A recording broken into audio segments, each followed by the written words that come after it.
Okay, you're good. Okay, hi everyone. I would like to call to order the Pentucket Regional School Committee Business Meeting for February 9th, 2021. Roll call, Wayne Adams. Here. Joanna Blanchard. Here. Emily Dwyer. Here. Marie Falzani. Here. Dick Hodges is not here. Lisa. Here. Chris Markins. Here. Chris Redding. Here. And Dina Toronto.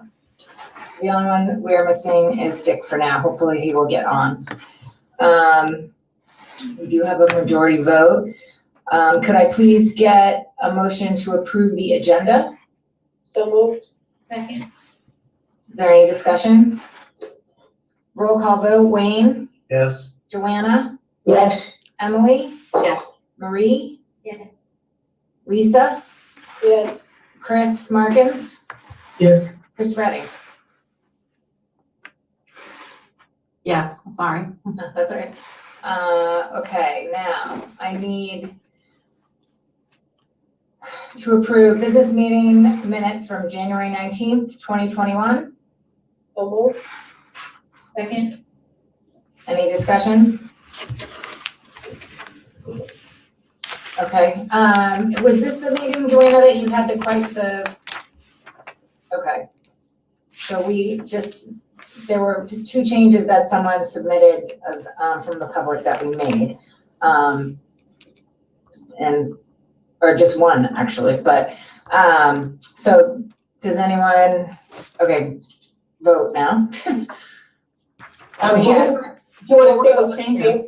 Let me go. Find it. Yes, I do want to.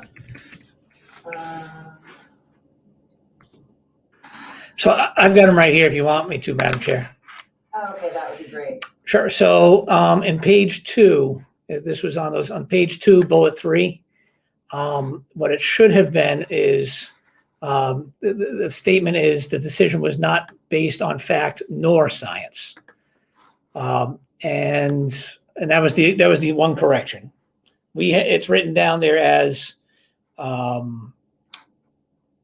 was not. So it was written there as another one, but I should have said the decision was not based on fact nor science. Right. And then she had another question about the number of students who went out of district for COVID, and she thought it was 314. higher, but Yeah. it's actually less than 2. It's 200, around 200 or less. So we didn't change that. Right. That was Greg's statement. Yeah. Those are the one change that was made. So roll call vote, Wayne, Yes. Joanna, Yes. Emily, Yes. Marie, Yes. Dick, oh, no Dick, Lisa, Yes. Chris Markins, Yes. Chris Redding. Yes, Okay, could I please get a motion to approve finance subcommittee meeting for January 12th? so moved. Second. Any discussion? Can we approve these all in one bunch? Do we know? In future, you can put it on a consent agenda, Okay, which would approve a whole batch of things. I think for tonight, we have to go through them one by one. okay. So roll call vote, Wayne, Yes. Joanna, Yes. Emily, Yes. Marie, Yes. Lisa, Yes. Chris Markins, Yes. Chris Redding, Yes, Dina Trotta, yes. Can I get a motion to approve minutes from Communications Subcommittee, January 8th to 2021? so moved. Second. Discussion? Okay, Wayne, Yes. Joanna, Yes. Emily, Yes. Marie, Yes. Lisa, Yes. Chris Markins, Yes. Chris Redding. Yes, Okay, could I get a motion to approve Communications Subcommittee meeting from January 15th, 2021? so moved. Second. Any discussion? Okay, Wayne, Yes. Joanna, Yes. Emily, Yes. Marie, Yes. Lisa, Yes. Chris Markins, Yes. Chris Redding. Yes, Okay, could I please get a motion to approve the policy subcommittee minutes from January 15th, 2021? So moved. Second? Any discussion? Okay, Wayne Adams. Yes. Joanna. Yes. Emily. Yes. Marie. Yes. Lisa. Yes. Chris Markins. Yes. Chris Redding. Yes. Great. Okay, now we're on to subcommittee updates. Finance, I think we'll probably go over with the budget, right? Mhm. Okay. Teaching, learning, and accountability. Nothing new since our last minutes. Okay. Policy. We met on January 29th. We'll have been meeting for the next meeting, and one meeting Friday. Excellent. Okay, superintendent's evaluation. So we met last week and came up with a plan for which pieces to pull out for the superintendent's evaluation that coincides with Dr. B's goals for this year. I'm going to present them to us again, or to the subcommittee again, I think it's March 1st. And then the timeline is going to be, I don't have it written down right here, so I apologize. So we're gonna go over them March 1st. We're hoping to have the evaluation out to everybody early in April, so they can be returned at the end of April before we would have any new members coming on in May. So that's our goal right now, and I think we should be able to do it. Great. Thank you. And communications, Chris. Where you have a link, or we have a Item on the agenda. down below. Yeah. Oh, yes. Further in the agenda. Okay. Oh, And yeah, we have the bylaws as well on the agenda tonight too, so we'll go through those. So our next item is correspondence. Can I get a motion to accept the correspondence that were included in the package? Second. Does anyone have any questions about them?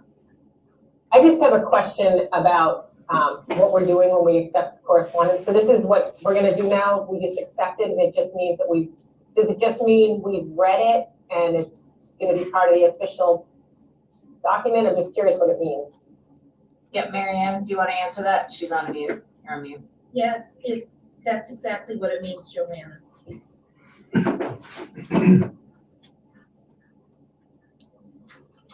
Okay, so roll call. Wayne? Yes. Joanna? Yes. Emily? Yes. Marie? Yes. Lisa? Yes. Chris Markins? Yes. Chris Redding? Yes. And Dina, yes. As far as I know, we do not have any public comment. Is that correct, Mary Ann? Mhm. Okay. So now we are on to superintendent news.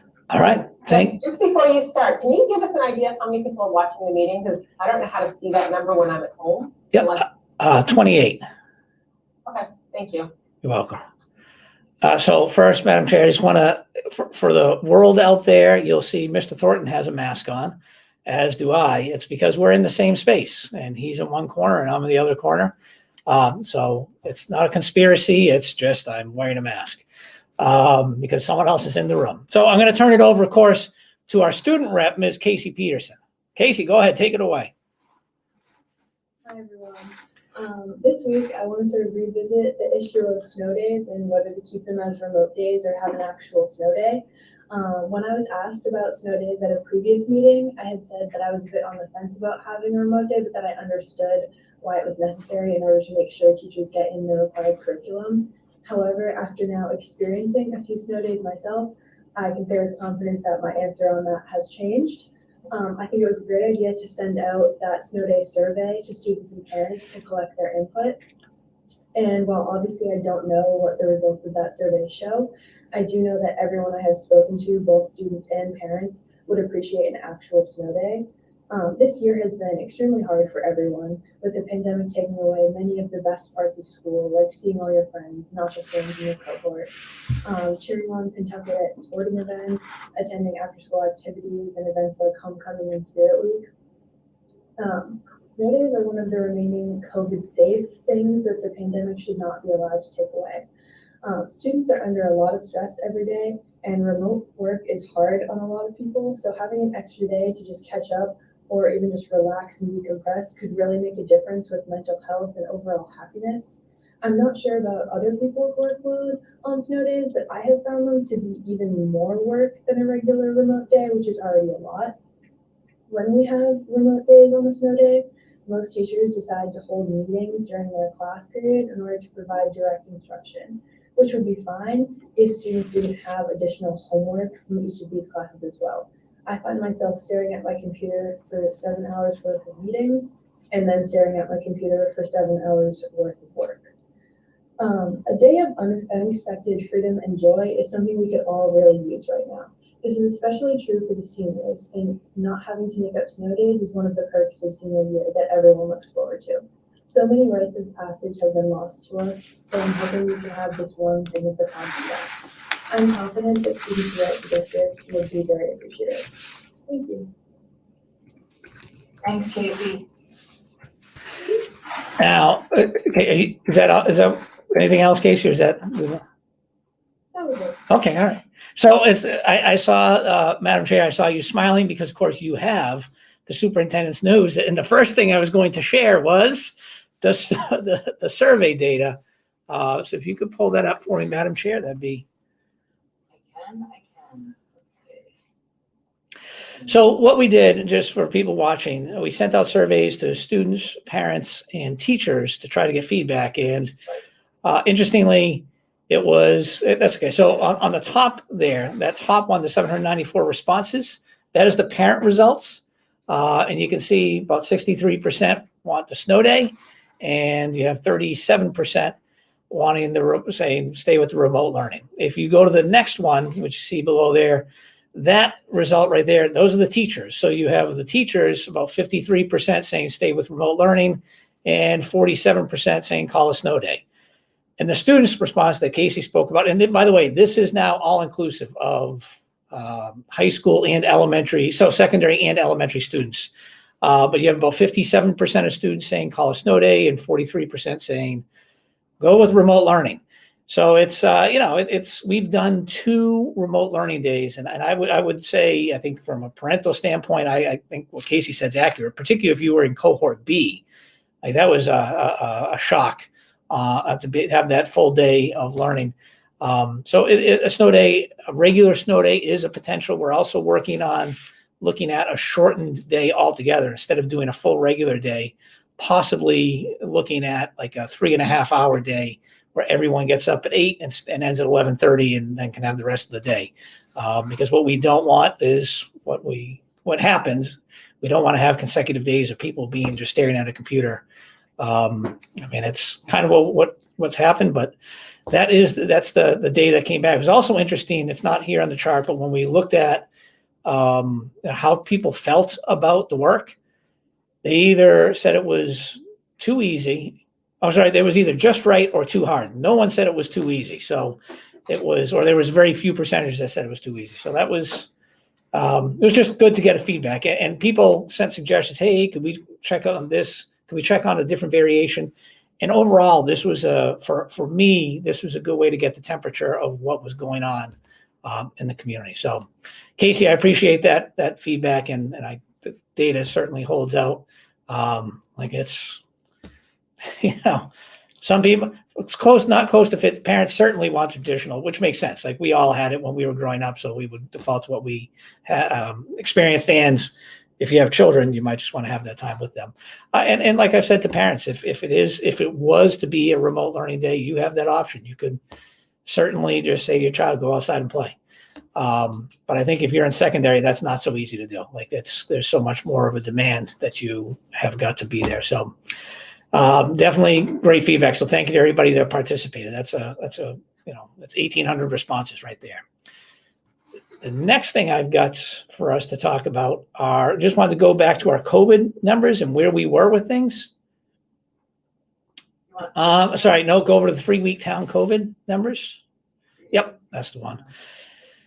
So this is just, we do this all the time. We go over these numbers. It's a great trend right now, right? You can see red, yellow, red. But if you look at Groveland, on the January 14th at 80, and now it's almost cut in half. Here we are on February 4th.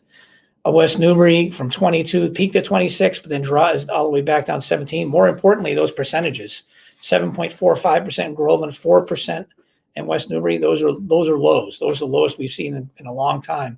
And then Merrimack way down as well. The peak at 59, back same thing, January 14th. And now we're down to 28, and that percent positive test rate of 4.31. That's excellent to see. I mean, we're heading in a very good direction. People I know are concerned about Super Bowl. We'll see what happens. If you can go now, Madam Chair, to the COVID dashboard. So on this one right here, January is the pink. And you can see if we went to January, I'm going to rattle off the total numbers. The first week was 22, then 13, then 5, then 6. Last week, the first week in February, we had just 2 positive cases. So again, this is up to date. We checked the positives to see what's going on, but trend definitely heading in the right direction, and obviously mirrors what's happening in the towns, which leads me to the third chart, Madam Chair. So this is Merrimack, and this is the comparison. Up on the top is what Merrimack stats are. There's the 28, 4.31. They're in the red. Below that is Sweetser. Sweetser had 1 case over the last 14 days, so that's a 0.45%. Donahue has not had any, and then you see the middle school with 3 cases and the high school with 2 cases. And so you can compare there. It's significantly low. If you click on West Newbury at the bottom there, thank you. Again, its page is had 1 case. So that puts them at 0.29. And then Groveland, Bagnell had just 1 case as well in the last 14 days. And you can see that trend, 84841. So they're also at 0.2%. So overall, that's the trend we want. Ultimately, you got to go down in order to get to zeros. So we're heading in a very good direction. Thank you, Madam Chair. That's all I have for those pieces of information. Oops. Okay, so in addition, I just want to talk a little bit about vaccine clinics. So it's been just an awesome undertaking. I just wanted to publicly thank Amesbury, West Newbury, Newburyport, Merrimack. They helped get things started, the ball rolling, and you had all our local communities hopping on.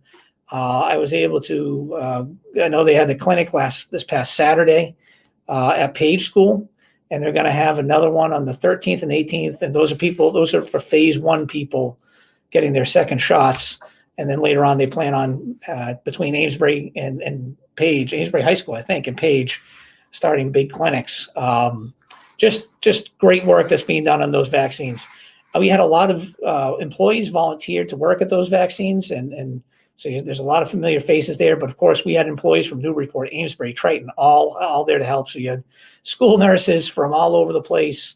It's awesome to see so many people, communities coming together to do what I would just say is the ultimate right thing, and that's to help out your fellow community members to make sure that they're taken care of. So just a huge shout out to everybody there. In terms of vaccinations and things like that, that the educators, we've sent that letter in, have not heard anything. So we would hope by the end of this month, educators start getting there. We know it's 75 plus, then 65 plus, and then the educators is where that is.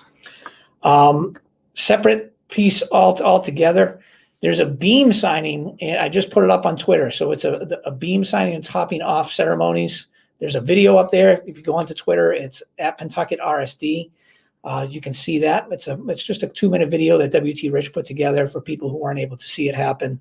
It's very well done. They had a drone going and videotaping the entire thing, and they put music on it. So take a look at that. Two things I wanted to talk about real quick. We have these questions from handfuls of parents, and everybody wants to know, like, what's the future hold? Like, are we ever going to be able to get back to school? Can everybody get back to school? So let me just go on a few things. First, we do anticipate after February break, our number one goal, and this was a conversation we all had at the beginning of the year, was to fill as many seats as we possibly could. But the question was, how do you do that ethically? How do you decide who gets to go and who doesn't get to go? Is it someone who did bad on a test this time and struggles? And so how do you decide? Well, we just finished, Mr. Conway met with all the principals and teachers and last week was going over our second set of diagnostic data. So we had the first set in the fall. This winter was our second set. So now we have an excellent set of data that we can use to fill those seats. So principals are this week reaching out and just trying to touch base with families whose students might be struggling compared to where they should be. And that's how we're prioritizing those seats. So if there's 2 empty seats in a classroom, the principal is going to pull the data for that classroom to see which kids are struggling the most based on that testing data. They're going to confirm with the teacher to see if that is an actual student is actually struggling and look to have that student come in for possibly 4 days. In terms of transportation, that could put a strain on transportation, but those students might have to be driven if there is a transportation problem, if they're not able to get in. So it's just a great opportunity for us, obviously, to fill seats. We're at 6 feet right now, and I know this comes up pretty frequently. Why can't we just bring everybody back? So we're at 6 feet because our local boards of health have said 6 feet is the distance. That's the safest, and that's what we're going to do at this time. There is a potential, especially after employees are vaccinated, that we could start talking. I have had these conversations already about a possible pilot where we look at the early grades of K1 and 2 potentially to do a pilot to bring more children back, or at maybe a 4-foot distance.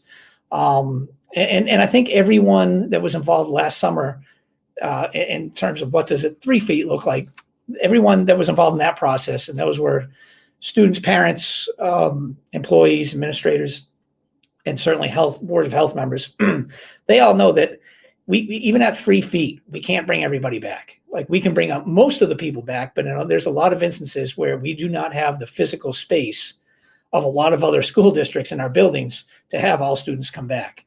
But we're working on all sorts of plans right now and we have them already, but just trying to get updated numbers as to what can be put in at 3 feet, 4 feet, 5 feet, just to increase. So we'll see what happens. I mean, I think the vaccinations of employees is a big step.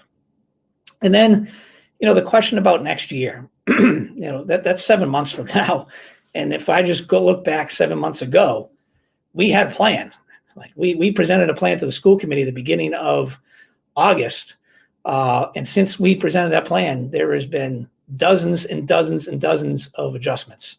And we've learned so much about the pandemic, about the virus, and we've made those adjustments. So, I mean, our goal, what we want for next year, we want to have everybody in the building. I mean, that's unequivocally, that is what we want. Is that realistic? I don't know. I cannot answer that with any certainty for any parent that is realistic. Everything, I think, is largely dependent upon how many people can get vaccinated, and then what we learn over the next several months.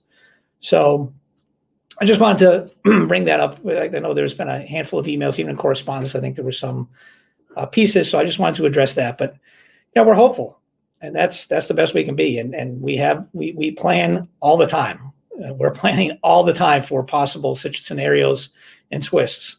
And sometimes we get stuff sent to us from the state that is a curveball. Second thing that we're looking into is the possibility of a version of before and after school, of possibly allowing parents the opportunity, and it would have to be like, there's a lot of questions we have to work out, like how many students can you fit in the cafeteria? What are they going to do in the cafeteria for the hour before school? But we're looking at the possibility of that. First step is we have to have people employed at those schools where there would be before and after school. And the second thing is now we have to come up with a system about deciding who gets to go and who doesn't get to go. Obviously, if you're in cohort A and it's a Tuesday, you might have access. But if you're in cohort B, you don't get to go 4 days for before school. And so just want to give you a heads up, that's in the works. And I'm going to pass it over now to Mr. Conway, who just can talk a little bit about the changes we've made in live streaming, because it's some significant changes. So we're a few weeks in now of live streaming, where teachers are expected to live stream, and we want students who are at home on their home days to be logging in. As we've done that, one of the things we had sought for the teachers to do was to record their live stream and to post those. And the purpose of that was to think sort of from an inclusive aspect, and that there are kids and families who may have a variety of reasons of why they cannot log in live. And some of those reasons are very legitimate. But as we learned, that sort of aspect of what we wanted has actually had an opposite effect in some areas, whereas the participation on the live streaming is actually less. Because some students and families have realized, oh, well, we can watch it. And that defeats the purpose. The purpose was to get that live instruction. So we've worked with the teachers a little bit, and we'll begin to adjust those plans a little bit. And basically just ask the teachers to record only when necessary. If you have a student or a family who cannot attend, and you understand they can't attend, that you can record it and then provide that to them. Other than that, we won't necessarily be recording quite the same way. It sort of adds an extra burden, and the reality is we want kids, if you're home on a Tuesday, we want you to log in and follow your classes as much as we can on those. That the intent is the direct and explicit instruction that teachers provide, that you can log on for that, and that's the intent of it. So that's the adjustment we'll make. We'll work with the teachers on adjusting that a little bit. And just know that, for families at home, if they have a different, whether it's a doctor's appointment and they're going to miss it live, or if they have a home situation where the younger kids have to stay with grandparents and they can't necessarily do it live during the day, that we still can record that or provide a recorded lesson to the families so that they can get access to it. Thanks, Brian. Welcome. Is that all you have? That is, Madam Chair, that's what I have. I see we have hands. Yeah, we got hands. All right, Joanna. So my question, Justin, is related to the snow day. So presumably you sent out the survey because I'm guessing you were thinking about making some adjustments. And so my question is, the school committee has approved remote learning days. It's my opinion that you don't need school committee approval to then make an adjustment. And we've approved it, but it doesn't mean that I have to use it. if you decide to switch to a regular snow day. It's just my opinion, but I think that if you decide to make a change in the next week, that's okay with me.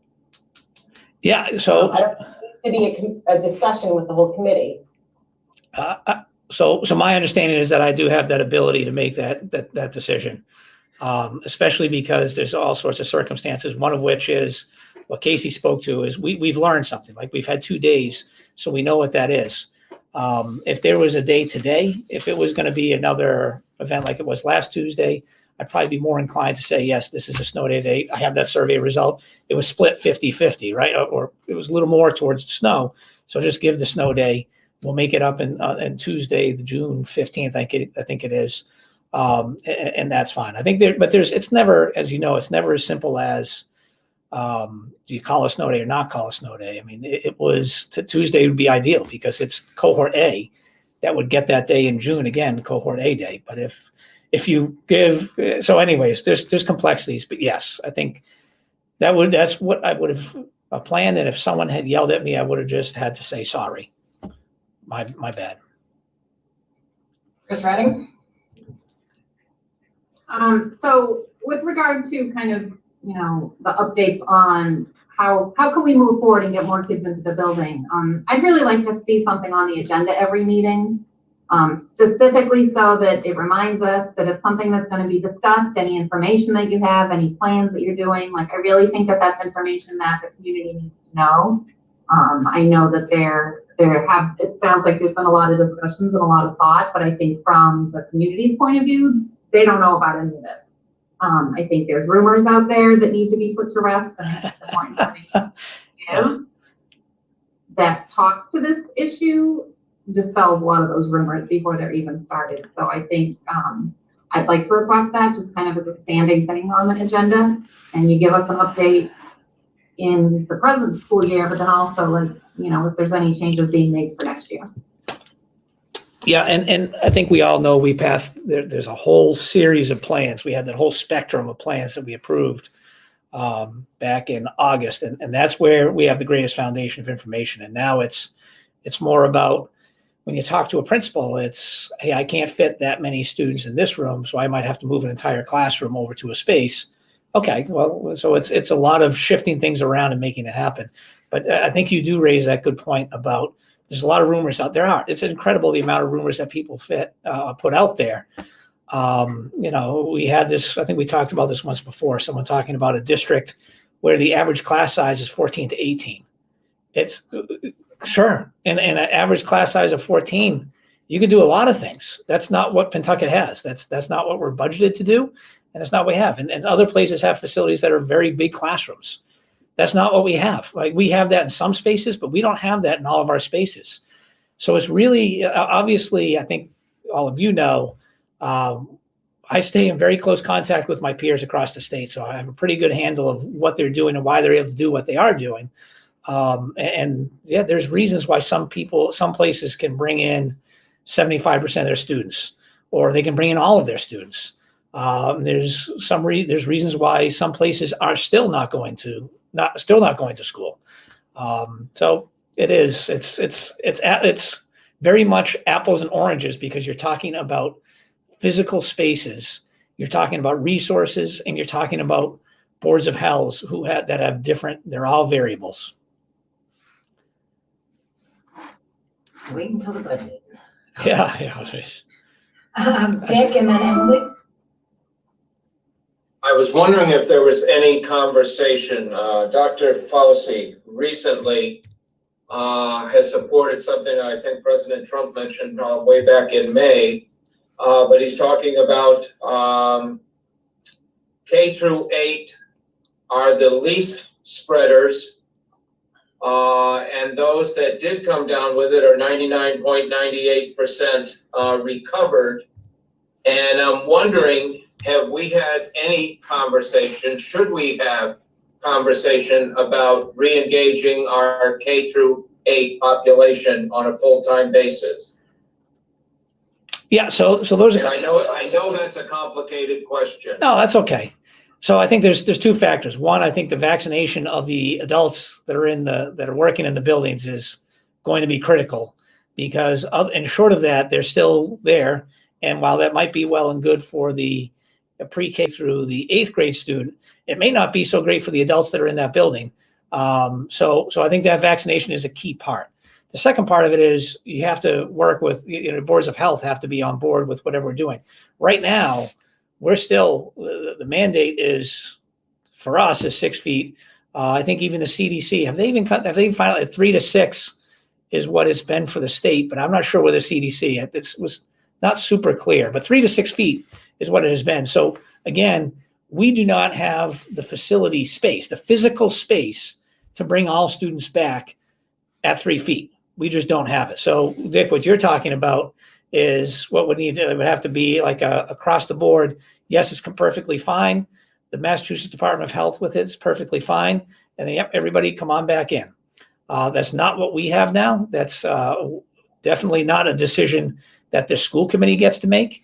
That's something that's going to be dictated to us by the Department of Public Health, the CDC, Department of Public Health, and our local boards of health.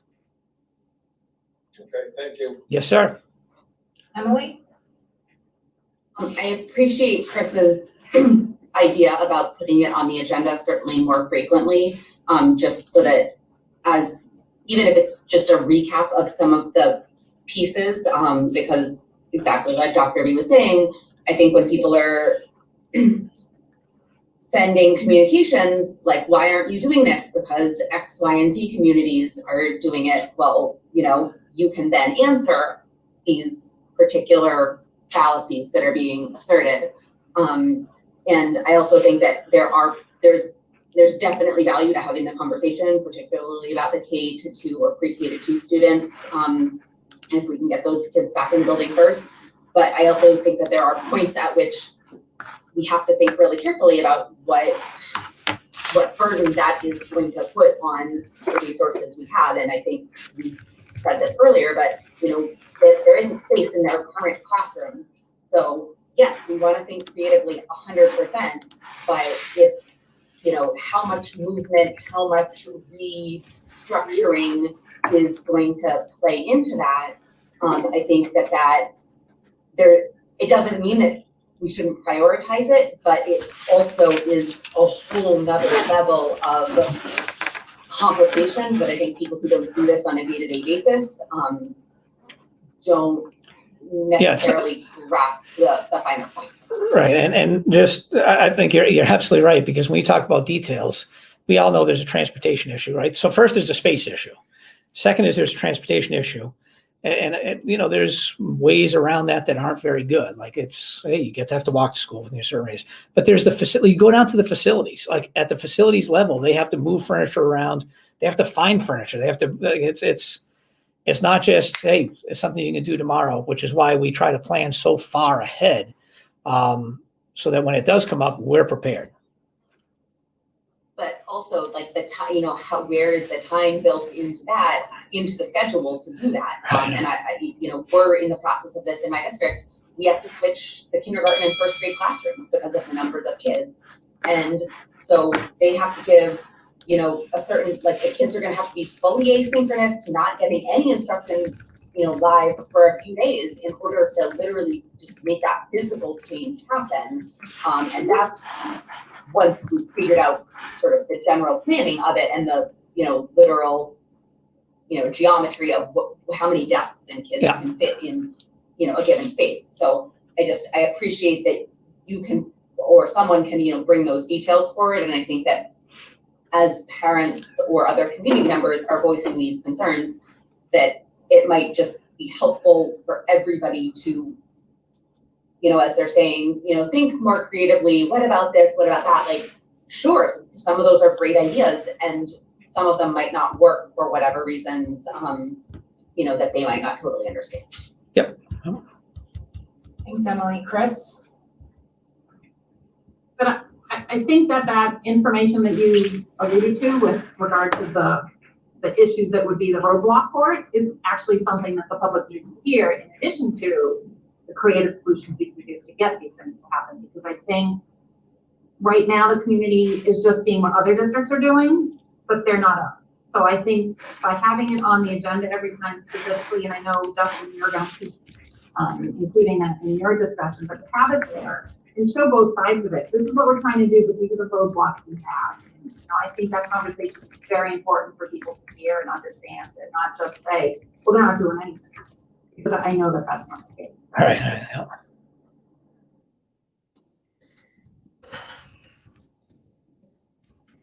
Thanks, everyone. Is there anything else? Madam Chair, that's all I have for you.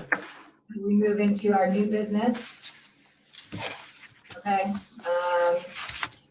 Fall 2 sports.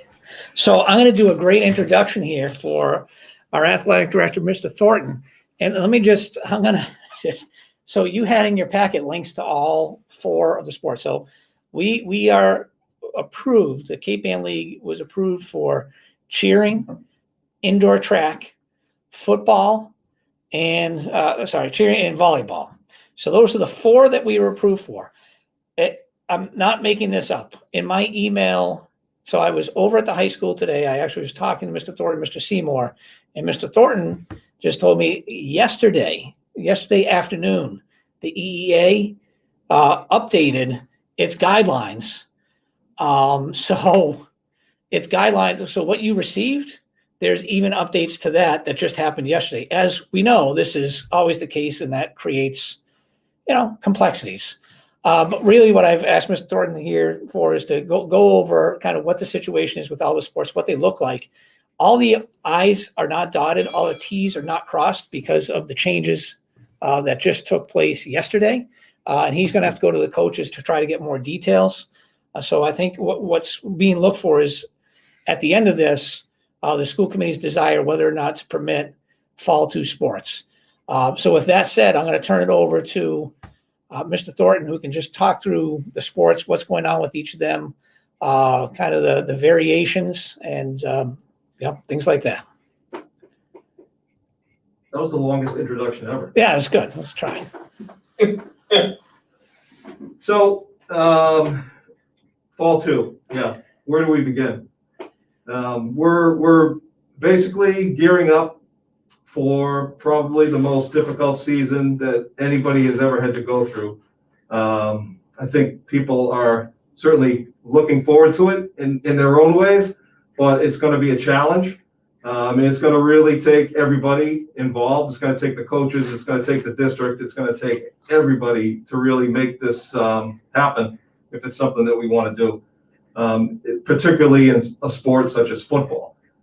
I can get into football. I guess I'll start with the easier ones. Volleyball has been moved to the fall 2 season, which is relatively easy in the sense of what we've already been doing.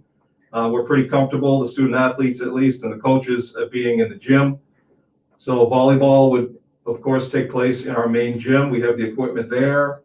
A lot of the same rules will apply, protocols in terms of sanitizing and keeping the gym clean and, having the socially distanced players on the sidelines, as well as having them distanced and, cleaning the equipment as it's used, the balls and what have you. So that one is probably the easiest one to talk about. A little bit trickier is when we start to talk about indoor track, which essentially will be outdoor track in the winter.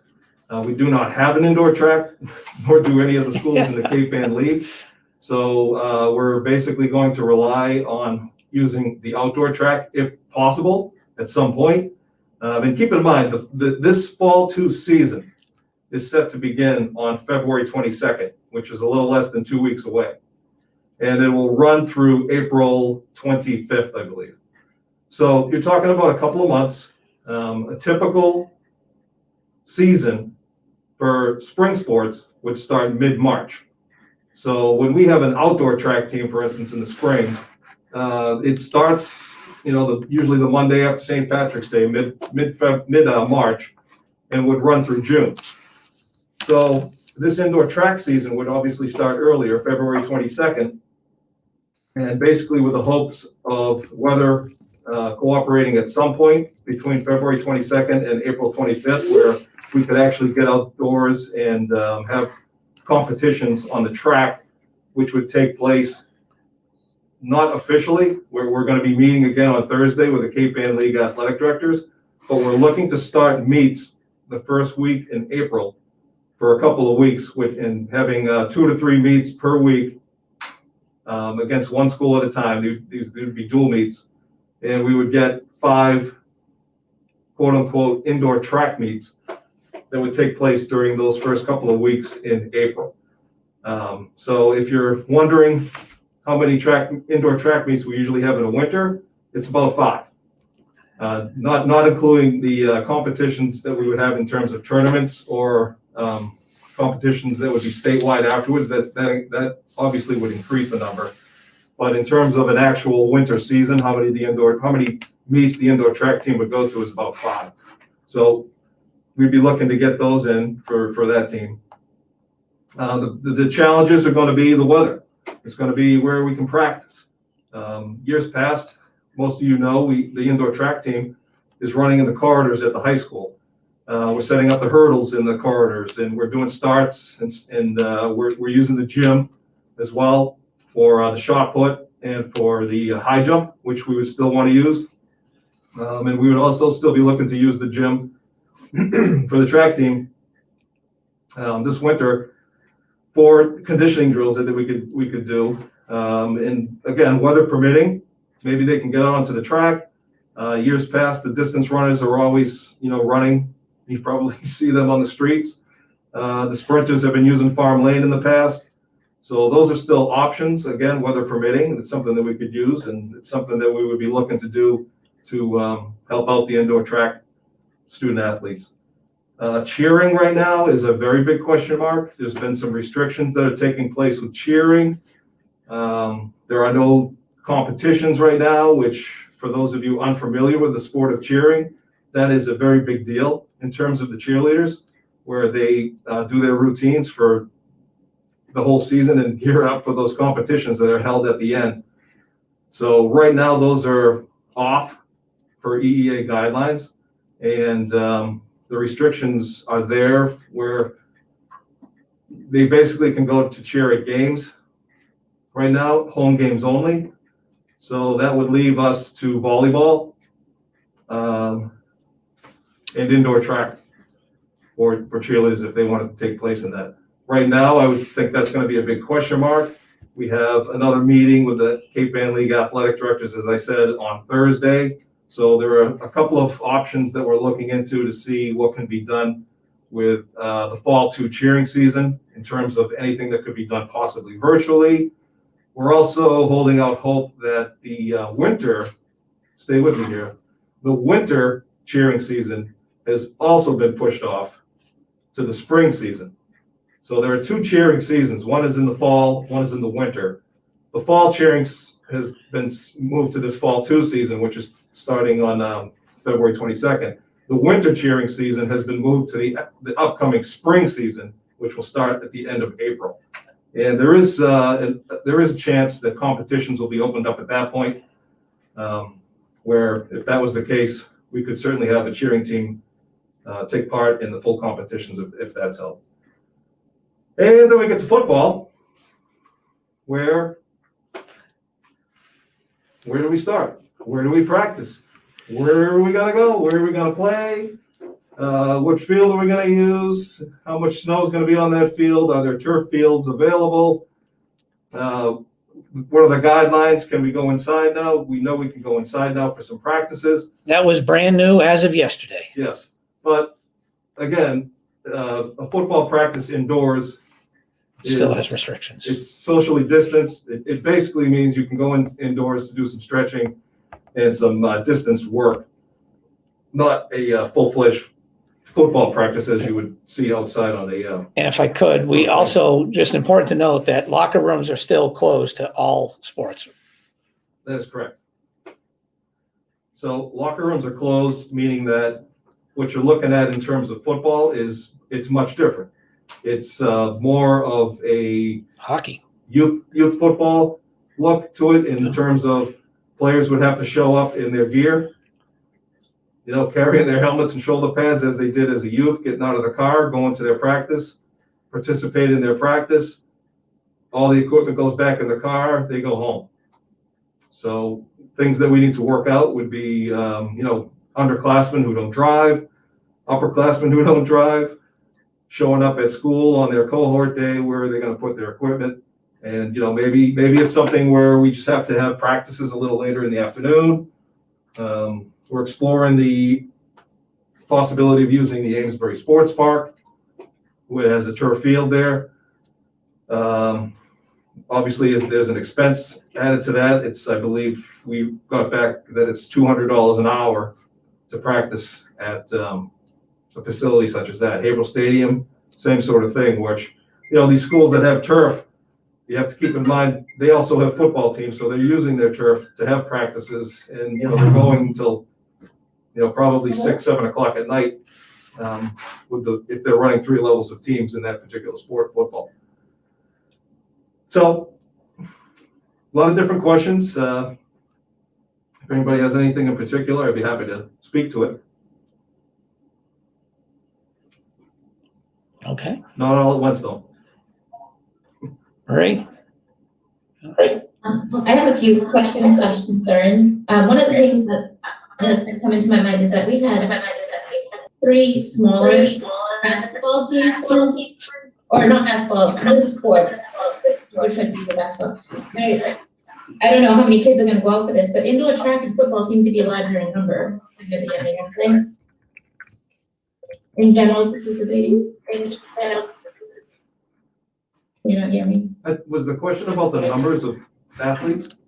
I think we hear the echo, so I think everyone has to turn the volume off. I mean, if you're talking in terms of how many athletes we're anticipating, I believe football will still be a very popular sport. It's, there's a lot of interest at the high school.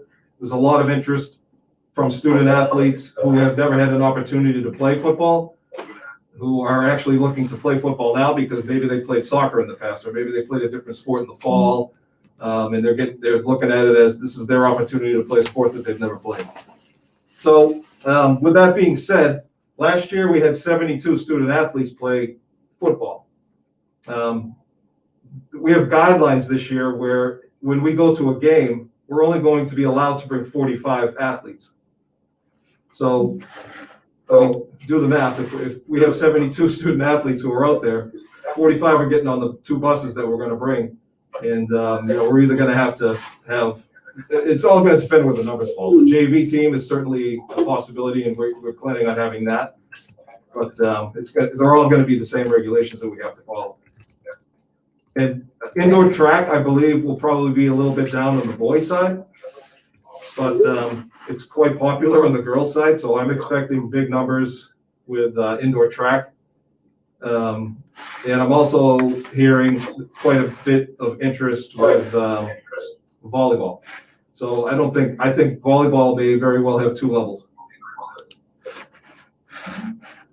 So I guess my point to the population of how many students is just that it's a significantly higher number of students that could possibly miss school for quarantining if that should be the case like we've had over the winter. To Katie's point, the kids are missing a bunch of stuff, so I'd like to see it be like they were able to get on and winter sports happen. I just have concerns about those numbers, and I also have a conversation coming up, have concerns about how many buses we'll need and that sort of thing as well. Yeah, it's definitely a concern for everybody. The fall, I don't know if it was luck or if it was just the fall, we didn't really deal too much in terms of quarantining teams. With the winter, I dealt with it every day. I every day my phone would ring and it was a student athlete or it was a team that either we were shutting down at Pentucket or I was receiving notification from an opposing team that their team was shutting down for 2 weeks. I guess I'd like to think, and I'm not the expert on this, maybe it had to do with being indoors. But, we dealt with a lot of scheduling changes and quarantining with our basketball and hockey programs throughout the league. We're playing 4 basketball games this week in a 10-game schedule. So that'll tell you right there how crazy the scheduling's going. This is for the boys team, but that's how it's turned out. And I'm not naive to say it's not going to happen with football. I mean, there's a 7-game schedule in football. Maybe we'll play 3 or 4 games. I don't know. Maybe we'll play all 7. Same with volleyball. There'll be a 10-game schedule for volleyball, and if we get them all in, that's great. Maybe we won't. Thank you. Sure.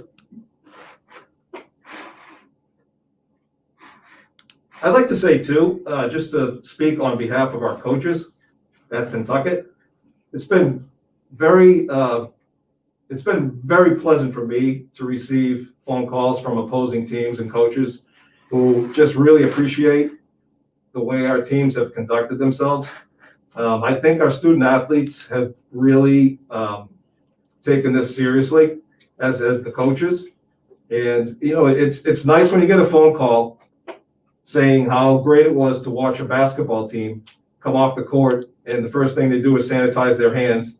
And then the player that's going in, the first thing they do when they get to the scorer's table is sanitize, her hands as well, and she's going in. And it's not like they're high-fiving each other, but they've taken this seriously.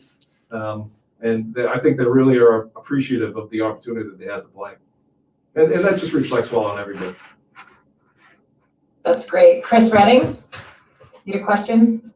Not necessarily a question, just kind of a comment. Having a daughter who did both soccer on the sidelines because she was coming back from her injury, but also basketball. What I think these kids have by giving these athletes the opportunities that we've been able to do is you're giving them that sense of normalcy. You're giving them that sense of drive. You're giving them that organization after school that they go and they do their practices and then they come home and they work on their work.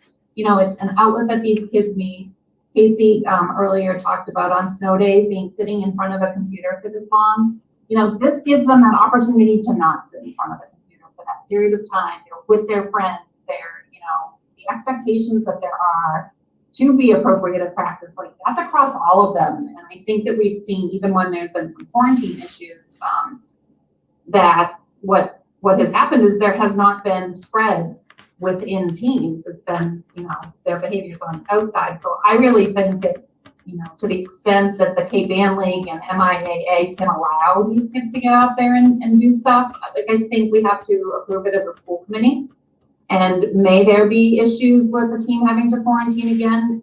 You know, probably so, but thus far, it hasn't led to bigger problems. I don't know if I'm gonna put Casey on the spot again, just because I know her. And I know that track is kind of one of her things. And, you know, I think we gotta give these kids these opportunities to have as many normal activities that are good for them all around. Mental, physical, emotional, you know, that's such a huge thing, and we can't give them those opportunities elsewhere. And I kind of wish that some of the other non-athlete extracurriculars, we could think about that the same way, because I've seen some schools doing plays virtually. I've seen some schools, you know, doing online debates, and I really wish we could give some of these opportunities to all the kids. And at a minimum, I highly recommend we approve fall 2 or winter 2 or whatever the heck it's called. Fall 2, yeah. All two. Thanks, Chris. I was Chris just, Markins? Yeah, just and Chris referenced it a little bit. My question for Dan was, I was following a lot of the disruptions to the winter season also, and trying to take pity on the schedule makers. But in all of those disruptions, are we aware of any spread that's attributable to the athletics? Yeah, as Chris alluded to, we've certainly had our cases, but after the cases have been identified and teams have been put into quarantine, we haven't noticed any spread at the school. So for instance, the hockey team had to go on a 2-week quarantine, but it was limited to a player on the hockey team. It didn't spread amongst the hockey team. And to our knowledge, there were no other incidents in the high school as well. And that's, you're talking 2 high schools, the Georgetown High School and Pentucket High School, so. Yeah, I mean, that was my understanding also. I mean, my general sense of it is that it's what I think you thought it would be from the beginning, and Dr. B thought it would be. It's hard. It's much more challenging, but at least to this point, no doubt the numbers presents a little bit of a different challenge with some of the fall 2 sports, but it has been safe and it has been doable, and I think the athletes would probably to a T say that it's been worth it. And even though the adults are also doing a lot of the work, I would say thank you to everybody who's made that happen. And I think I absolutely think we owe it to the fall 2 kids to try and make the same commitment. You know, I think a good example as well is, you know, we co-op with Georgetown High School for our hockey program. And unfortunately, they had a very large spike throughout their basketball community there, to the point where they had to shut down their team. So Georgetown High School shut down their girls and boys basketball teams halfway through the season, and that was it. They stopped it for the entire winter.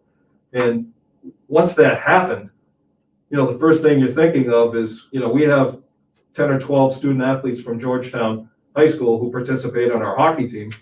And I wasn't sure if that was going to be, you know, across the board, Georgetown was going to stop their winter sports program, you know, but it was just kept to the basketball teams. The hockey players continued to play on our team and go to Georgetown High School, obviously playing on the Pentucket High School hockey team. There were no incidents.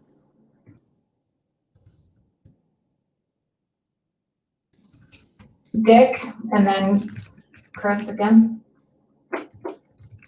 You're on mute, Dick. Thanks. Just a quick comment. Dan, what was the criteria for football to be moved to fall 2? Because you made a comment about the boys' track being down, and I'm thinking of those young men on the front line who generally every spring are some of our best shot putters and discus And now they're gonna have to make a choice, and, well, everything's about choices, but, was it the MIAA that decided that football would not, be a good thing to do in the fall, and now it's okay when we've got, what, good football?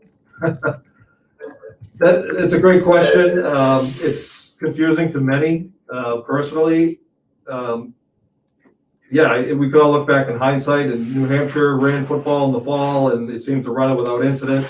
Do I wish we ran football in the fall as well? At this point, yes. I mean, I would rather not be running football on February 22nd with 2 feet of snow out front. And, you know, there will be some choices in some certain issues. I mean, there could be, and there is also not, because, I mean, if you're bringing up track, spring track is still gonna happen. So as you alluded to, the discus is a sport for outdoor track, and, you know, they'll still be able to compete on a spring track team if they so choose to. So right now, this is just it's a gap season, meaning that, you know, the student athletes can participate in football from February until April, and then if they want to join a track team in April, they can do that. If they want to play baseball, they can play baseball. You know, because it won't impact the spring season. All right, thanks, Dan. Yep, you're welcome. Chris Redding? So I'd like to make a motion to approve fall 2 sports at Pentucket. Second. Any more discussion? I just have a question. I know It's on the next item on the agenda. oh, that's right too. Okay. Yeah, we'll get you money, Greg. Well, no, it wasn't that part of it as much. It was more like what Dick said.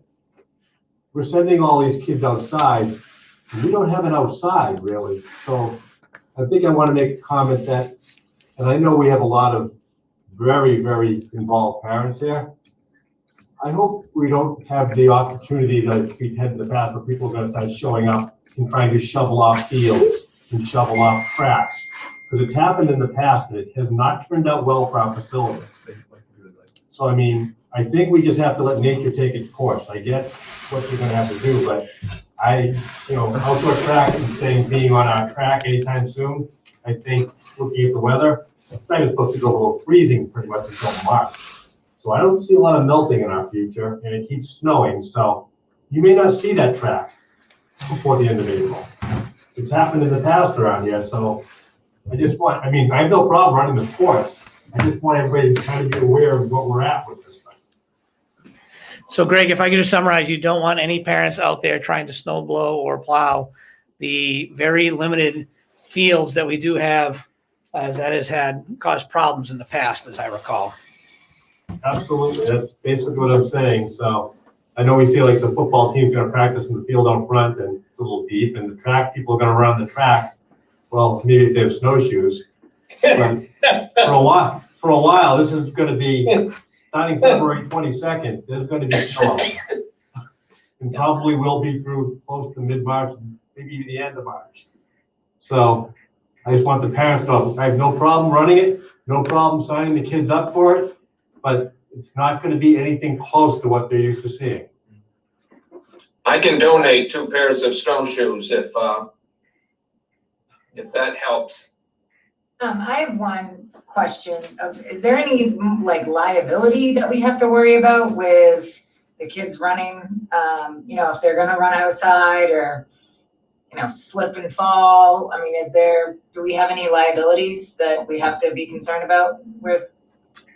We have insurance for all of that. The question is, how often do we use it? When will our rates be next year if we have to use it a lot? But it's a good comment. I mean, if you tried to run in this parking lot out there right now, I'd probably go 3 steps and fall down, slide over. Even during the day, it's pretty icy. I mean, right. It's just, we have construction vehicles going in and out there, tracking snow all through the thing, so on a constant basis. It's hard to say you're gonna run down the streets here in the dark at night after Sprint school. down Farm Lane, the slush, and just, Chris? I think that's always been something that they've dealt with in the winter anyways, or winter track, so I don't know that anything is necessarily different. Well, for football, probably it's different, but. All right, we have a motion and a second, so, any other discussion? Okay, roll call vote, Wayne, Yes. Joanna, Yes. Emily, Yes. Marie, Yes.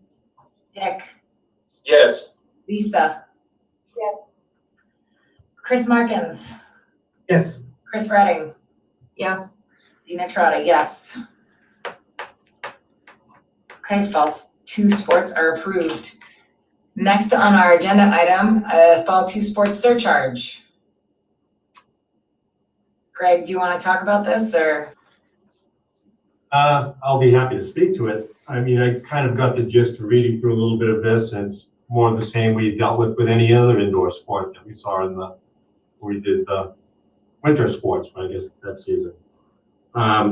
Obviously, for indoor track, they're outdoors. I believe you just talked about they're not going to be in the building, except maybe the shot put team or something. High jump and shot, and High jump shot. possibly a hurdle or two. They could work in the gym, major. In the gym, though. It'd be in the gym, not the halls. And so that kind of would tie in, I guess, volleyball. One of them would be in the mini gym or something like that, I'm assuming, and volleyball would be in the main gym. So one custodian could certainly handle both of those areas. When they're going in and fogging them and cleaning that and stuff like that. I think that'll work for track. Dan indicated there might be a lot of people for volleyball, which would then kind of lead into, now do we have to do it between practices and keep the hour gap that we've had in the past, and how that would work out. So it kind of depends on how many people sign up, I suppose. Cheering is, if it's indoors, if it's in the high school, minimal surcharge. But what I wouldn't do, obviously, with the way they have the season set up, is do what we normally do and do a big hire a choreography routine and all that stuff. It's just, to me, it's just not worth it this year if there's not going to be any competitions or anything. Football is a big one. When Dan said we're going to have a lot more interest, he feels, I want to make sure we have enough equipment. I don't want to get into because we're having a great year and a lot of kids want to sign up for it, that we have to go and buy a whole bunch of equipment that we're going to use one time and not need it going forward. Plus, it's a lot of money to actually do that, and kids will be going backwards to their other sports next year. You talked about renting fields at $200 an hour. Obviously, that's a big expense. How they get there, if it's buses, that's a huge expense because that's limited to how many you can do. So I kind of need the backdrop of how many people are going to be playing these sports, how often they're going to be practicing. Obviously, if volleyball practices every other day, that kind of helps if they do it every other day indoors and things like that. That can help with the surcharge cost. But the number of kids playing each sport is my denominator. I know that I'm going to need a custodian in there, and that's pretty much a fixed cost like we have with basketball. But how long he has to be there, depending on how many practices, how many teams there are, how many days there are, and we need that to do a calculation. And football, like I said, I know it's changing by the hour, and I appreciate Dan's having to try to keep up with all this because it works that way pretty much with anything touching COVID nowadays. It just moves back and forth like you wouldn't believe. But, we may have to talk about limiting the number of people who can play football. It just may have to come down to that. It comes down to transportation equipment.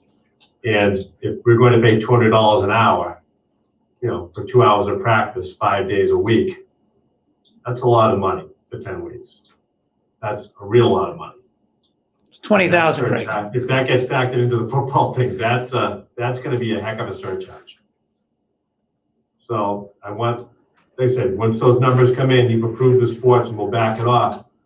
But what I think I need the committee to do is to basically, although you authorize the sports to go, authorize central office and the athletic department to determine the fee. Obviously, we'll keep you informed of how we did that calculation, but obviously if it starts in February 22nd, Monday the 22nd. Days, you're not going to meet again before we're starting to collect fees and take signups. So I think you're gonna have to give us hopefully you can give us a little leeway and hope we'll do the right thing here.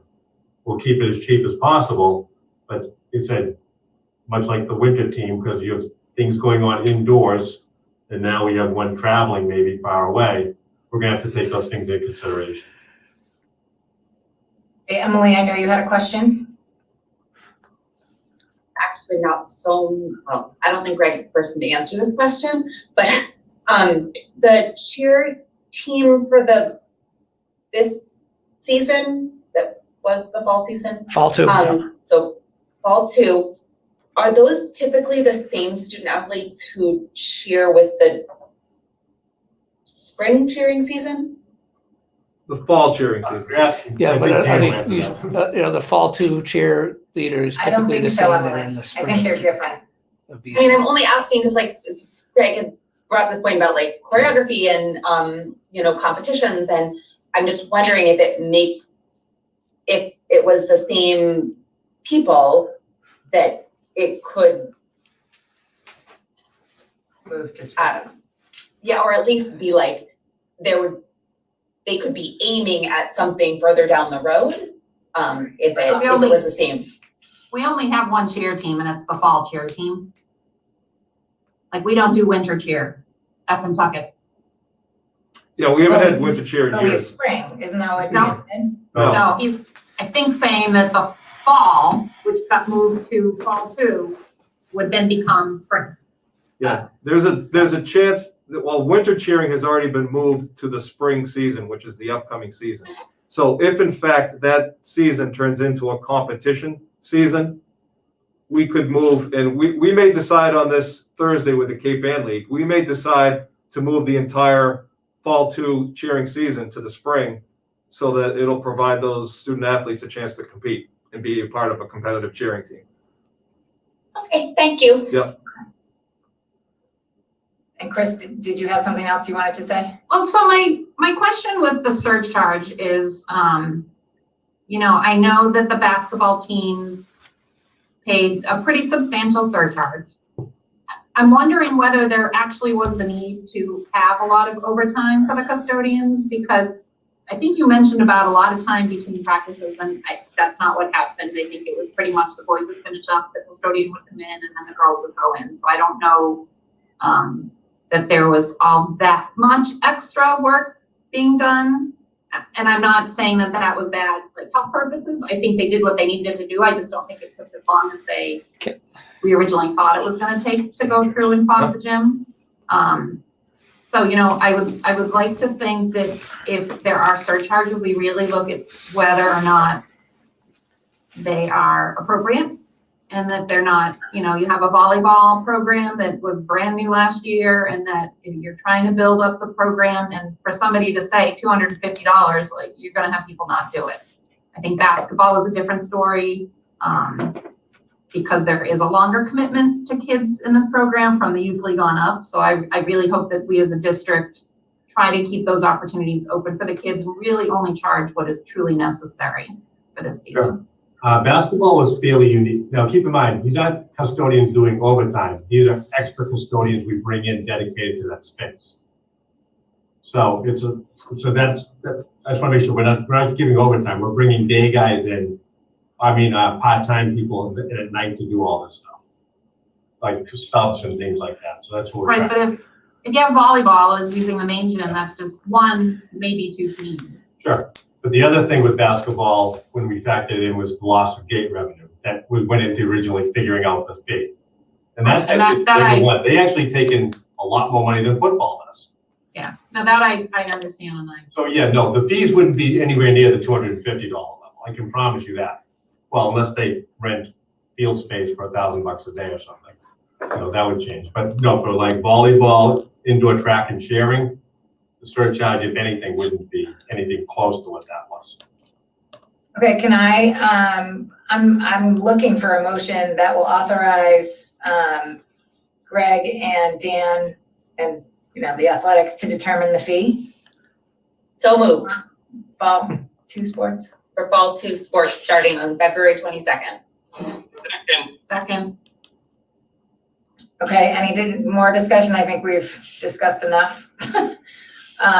Roll call vote, Wayne? Yes. Oh, I lost my screen. All right, I just have to look. Lisa?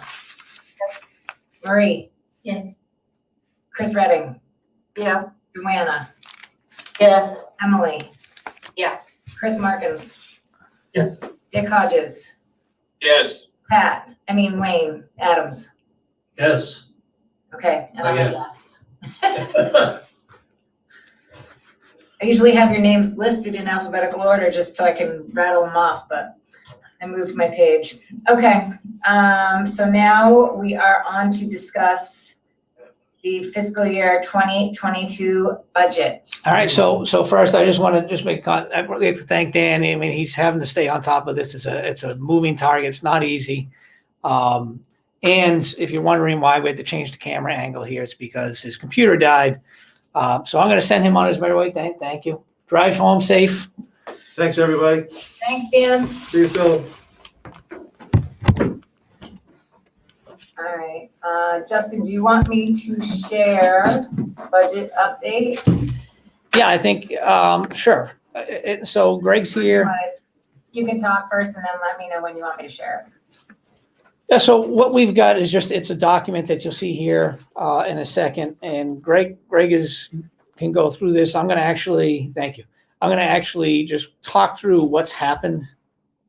And so you understand, the last time we presented the budget, we had the governor, and we had not gotten the governor's budget. We were waiting for that to happen. So now that we do, there's implications and ramifications of that. So if you could pull that up, I'll walk everybody through.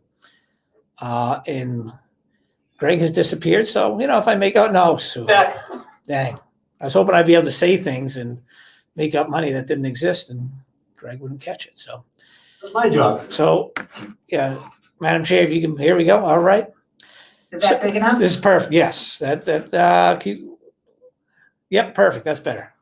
Okay. So in the budget book, there was that, you could see that shortfall of $629,469.60. And that was in the budget book. So then what happened was the governor released his budget. And when you look at what the governor released and then what our projections were, Chapter 70 was $303,000 or $304,000 essentially less than what we were projecting. And regional transportation aid was $8,600 less than what we were projecting. So when you add those two together, so when you add the 629, the 303, and the 8,600, you come up with an updated shortfall of $942,016.60. So, why? Why is this happening? Well, our enrollment numbers, we are guessing, we have to dig in a little bit more, but our guess is when you look at the enrollment numbers, you'll recall that we added full day kindergarten. So when you look at what per pupil, like what we spend per student, we did not get the money for those students. So we didn't get it anywhere at the rate that we were expecting to get it. So that accounts for the 303 shortfall. Everybody, we're a held harmless district. As you know, we've talked about this forever, where we get $30 extra per student because we're held harmless. That's 78% of the districts across the state. They're held harmless. They only get $30, and 22% of the districts actually get a bigger increase than that. The other part, regional transportation, there was a promise, and we're working on it right now with a group of superintendents about just asking the state to hold true to its promise that they fully fund regional transportation. And there was a cut there, as you can see, and that obviously doesn't help. So that takes us to a significant number, a shortfall of 942,000. So with that, the next part that we see are these completed town assessments. We do not control any of this. So the completed town assessments, we estimated 3% for each town, that each town would give an increase of about 3%. But when you go through and you do the assessments, and the assessments are first based on there's a mandatory, there's a minimum local contribution that each town has to make based on a state formula. That's the first part. The second part to calculate that is how many students are you sending. So it's a percentage, but the minimum local contribution is a big part of that. Well, we projected each at 3, which would have been Groveland 287, West Newbury at 221,000, and Merrimack at 254,000. Well, it didn't come out that way. And this is one of the problems that we've seen in every single year. This is extremely volatile, and I still can't understand what it is in the formula that's changing this. What is in the state formula that's making these huge ebbs and flows? But Groveland's is at $782,481, which is 7.08%. West Newbury's increased contribution is $3,500. And Merrimack's increased contribution is $653,990, so pretty much $654,000, which is 6.84%. So when you look at, we estimated 3%, 7.08 for Groveland, 0.04% for West Newbury, and 6.84 for Merrimack.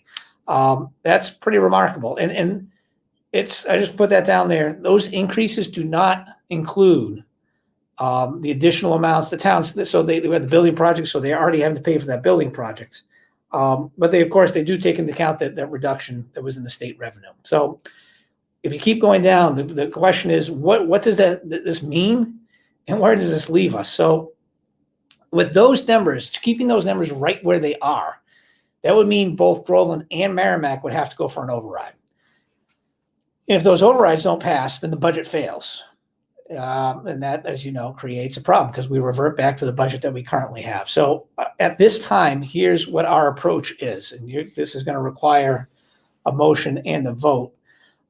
We've just received this week our ESSER 2 funds. So these are funds that were given to school districts to help keep schools running and cover the COVID costs. $874,000 is what we were given. So the first thing we can do is we are allowed to use that to go to the towns to determine, to see if they would be willing to accept some of our ESSER 2 funds to decrease their assessments of what they owe. So first thing that has to happen is that the school committee would have to vote to say, yes, we give permission for the district to go and see if we give the district permission to use ESSER 2 funds for the towns to decrease their local assessments if the towns vote it. So if they do accept, we could use about $468,000 to $469,000 of ESSER 2 funds. Groveland's, that would reduce Groveland's by $250,000. It would reduce Merrimack's by $218,000. West Newbury, as you can see, that 0.04%, they would not be eligible for those funds because it's, again, based on, you can't just say each place gets equal amount. It's based on the same formula of as to how they would receive those ESSER 2 funds. So even with that, we'd still have to make cuts. And number 5 there, you can see we'd have to make cuts in the amounts of about $333,784 to prevent 2 towns from going into an override. We're fairly confident it would prevent 2 towns from going into an override. I'm sorry, so it would prevent Merrimack from going to override. We're not sure on Groveland's yet. So if that happens, you have to take that $942,000, then you add the additional $333,784 in cuts. So you come up with a new shortfall of 1.27 or 1.3 million, basically. And that's with us that's if we use the $468,939 ESSER 2 funds. So that's a huge, huge number. So if you scroll down a little bit further,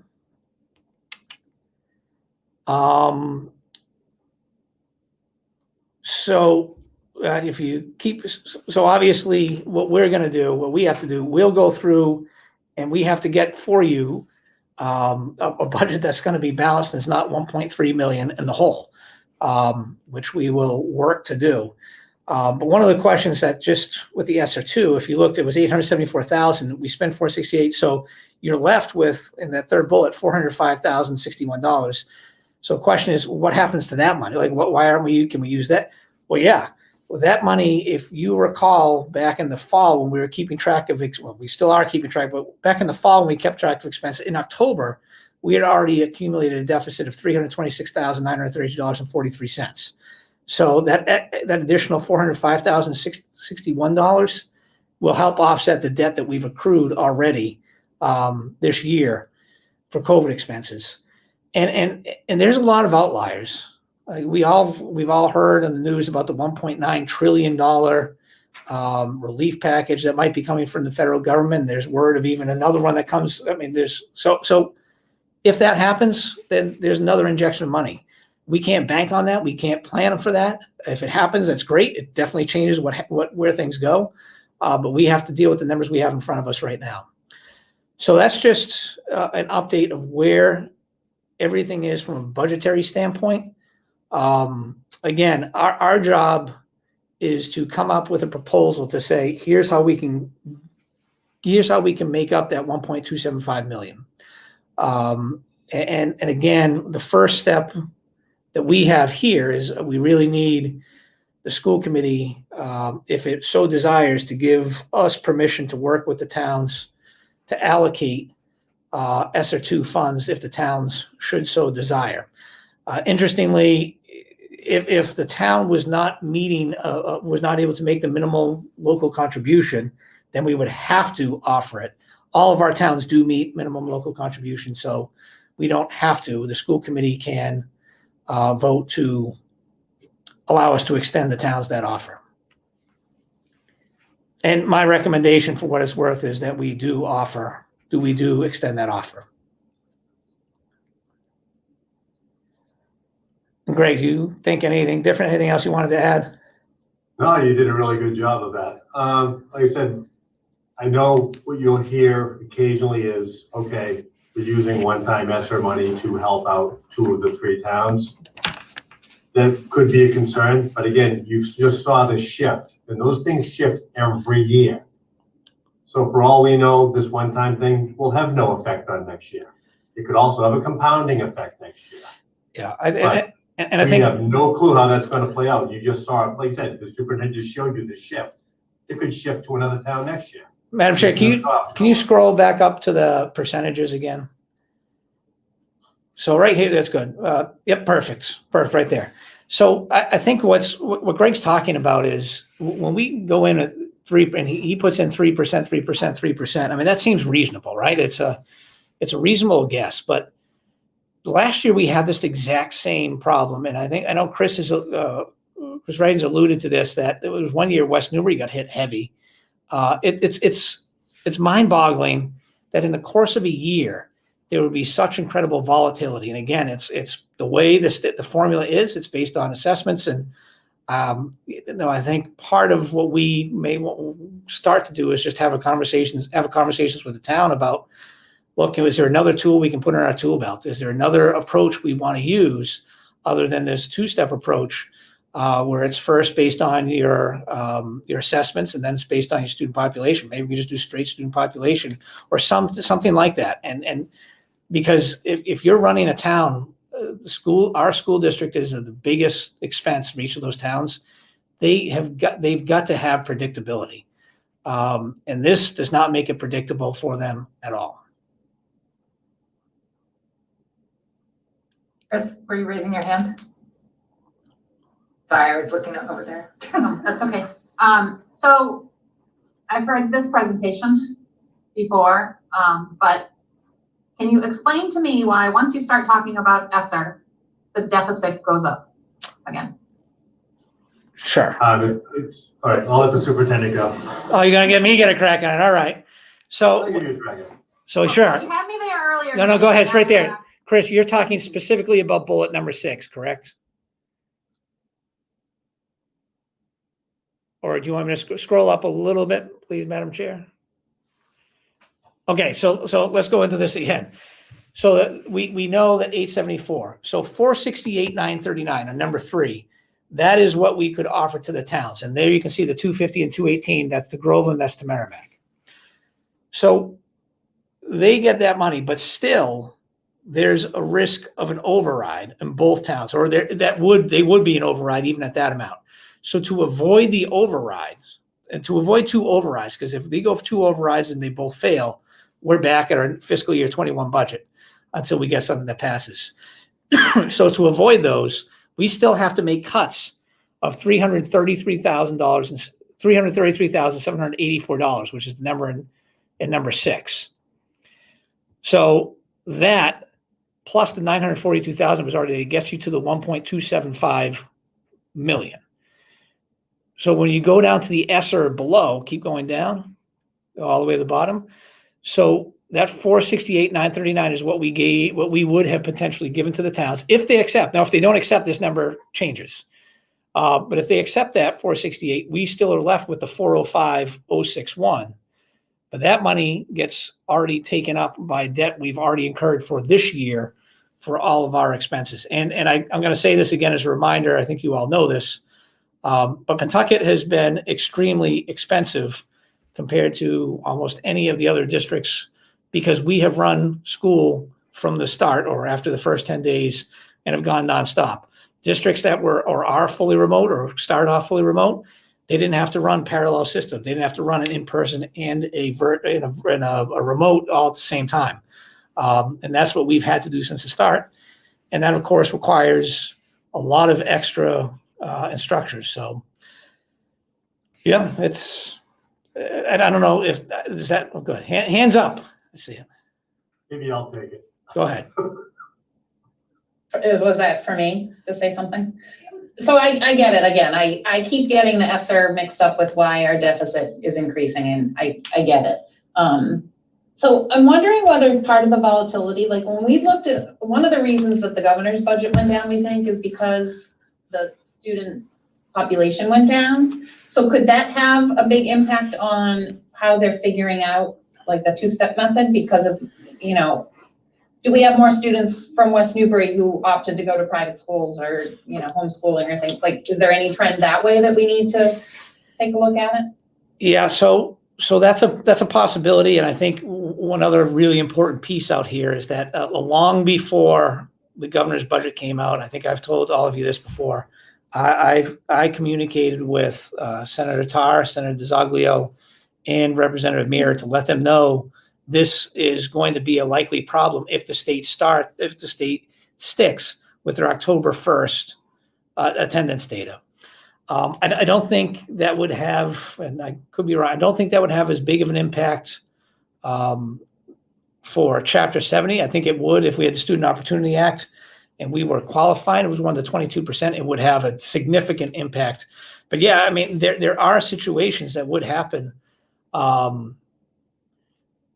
Yes, sorry. So I'm sorry. The answer is yes. You're absolutely correct. If a higher percentage of students were not from West Newbury, decided to homeschool this year, not send their kids to kindergarten or whatever it may be, after their minimum local contribution, it then defaults to what's the percentage of your students that are there. So that certainly could cause a portion of this, but I don't think it accounts for the huge drastic difference between the three. But I mean, I know this happens in other regional districts as well. Go ahead, Greg. Yeah, I mean, obviously you're right. Student population is a key factor in the Chapter 70 formula.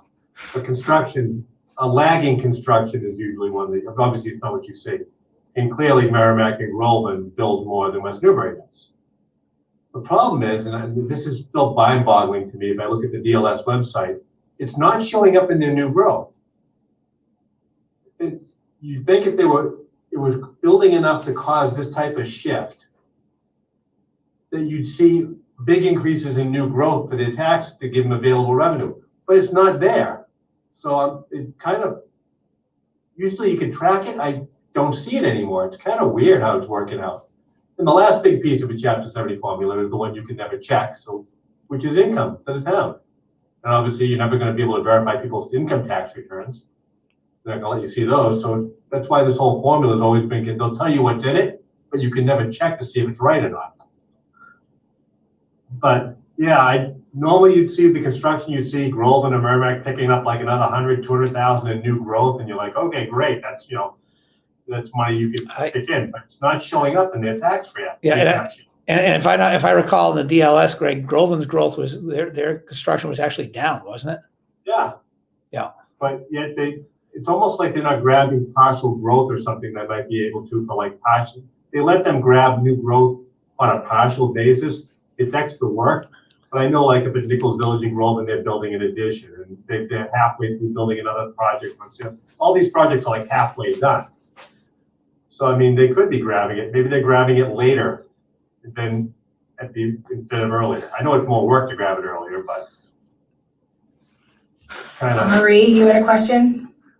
Yeah, so I apologize if it doesn't come out exactly correct, but I'm trying to process this. And so we're being held accountable for our student population going down, but to Dr. Bartholomew's point, we've done an outstanding job of keeping our kids in school, but to a great cost to us. Is there any sort of acknowledgement or incentive for doing right by our students and keeping the two schools operating? Or, I mean, because as you said, that's hurt us financially, but is there, Yep. if the governor's pushing school, and we're doing our best to accommodate that, but we're being asked to do it by running. So I Budget, right? I agree with you, Marie. so I'm doing a presentation on Friday to legislators that will be bringing up this exact point. Because the formula is the way schools were allocated money for COVID relief funds and ESSER 1. ESSER 1 is actually just formula based, but COVID relief fund, everyone was just given it. It didn't matter what you were doing. I think if they had to now that they know what the expenses are, if they had to go back and rewind and redo it, they would have said, oh, well, if this is what you're doing here, you're going to get this and you'll get some additional. But so if you were a district that was just remote and you didn't have to hire all those extra teachers for 2 months, and you just saved a significant amount of money that Pentucket lost. Or I'd say it was lost, but I think it was money well spent. Right. Yeah, I mean, they're aware of it. It's just, I think they just struggle with how do they make that correction? Mhm. I mean, the superintendent's absolutely right. I mean, the good part is between all the grants they handed out, they actually did cover our costs. We were okay with that part of it getting through this year. I mean, with all the COVID grants, the remote learning grants, all these other grants they gave us. I mean, what the problem is, we spent it all because we were in school and running multiple school systems, so to speak, where other towns pocketed that stuff and they carried it forward. But now we're at the end game of all of it. And to use, how can I put this? When they did Chapter 70, they'll tell you that the statewide there was an increase. But they're also throwing the Student Opportunity Act back into that. And we weren't getting much out of that anyway going forward. So, even though Chapter 70 looks like it went up statewide, it's only for a very select few people who are actually getting more money. Most of it's coming at the expense of us, because the Student Opportunity Act was costing hundreds of millions of dollars. And Chapter 70 only went up a little bit, not that kind of money. So we're paying for the Student Opportunity Act on the 35,000 students that left Massachusetts educational system this year for homeschooling, private schools, wherever they went. Now, this is going to turn around next year. If they keep the same formula, though, it's going to bite the state big time. Because all those kids come back. Suddenly they'll be like, oh, now how do we afford all the stuff we did? When I talk about sometimes just an example of what you're doing, how it's going to affect down the road, like I mentioned, the ESSER funds, you don't know how it's going to play out. I know how this one's going to play out. Those kids are coming back. Maybe not all of them, but a good portion of them are. Okay. So, I guess I am looking for a motion to allow the district to work with the towns to use the ESSER funds. Is that how it should be stated? I'm not sure. Is that how I should? Greg, how should this specifically be stated? I would say that the school committee makes a motion to authorize the towns to make a decision on whether or not the ESSER funds will be used to lower the assessments per the calculation provided for by the state. So moved. Second. Thank you for not letting me repeat that.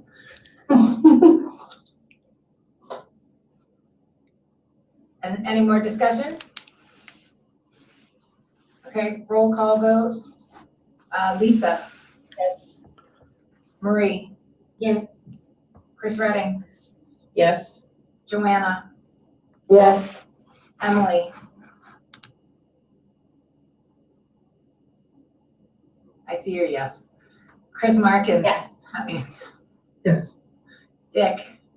Yes. Wayne? Yes. My vote is yes. Thank you for all your work, Greg and Justin. That's a lot, and Brent. We'll figure it out, we always do. All right, so I can stop sharing. Okay, and now we are on to the Whittier Regional Vocational School Committee, Groveland seat. We just need to have a motion to have Mrs. O'Connor continue her role as the Whittier Regional Vocational School Committee representative for Groveland. So moved. Second. Any discussion? No? Okay, Lisa? So Lisa, You get to vote for yourself, please. Marie? Yes. Chris Redding? Yes. Joanna? Yes. Emily? Yes. Chris Markins? Yes. Nick? Yes. Wayne? Yes. Myself, yes. Congrats, Lise. Thank you. Congrats, Lisa. Okay, our next order of business is the bylaws, and Joanna and I were thinking this might be hard to do remotely, but I'm gonna bring this up on my screen. Has everyone looked through the document, seen our changes? Yeah, I made copies. So I have it in front of me. So I'm just gonna go through, we added this rotation of officers part.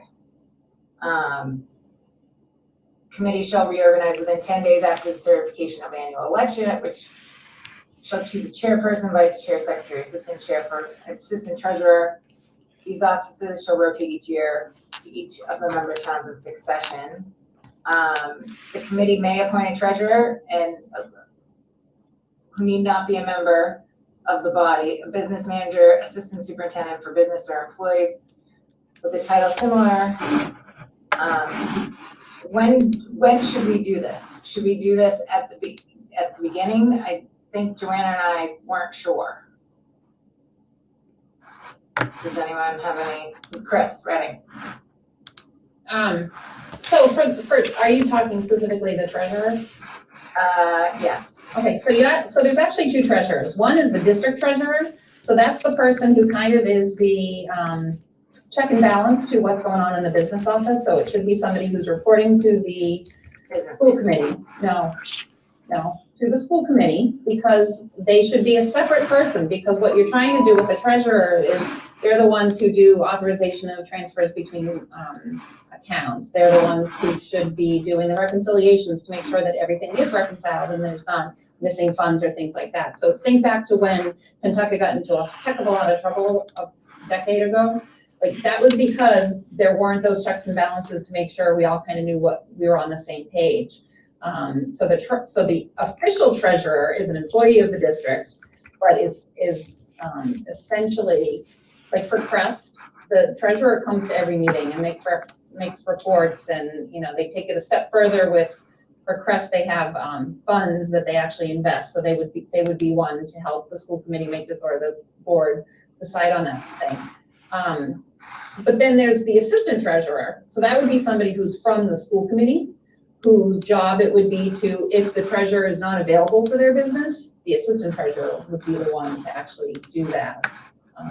Any of that work that needs to be done, because, I was an accountant in a former life, and it's really important that we have somebody who kind of is a separate person than the person who's doing the day-to-day operations, to really make sure everything is being done properly. So have we never done that? Since I've been on here, we haven't had one, correct? Well, we have a treasurer, it's Brandy. She works in the office there. She doesn't work full-time, but she comes in and she has a very specific set of jobs that she does.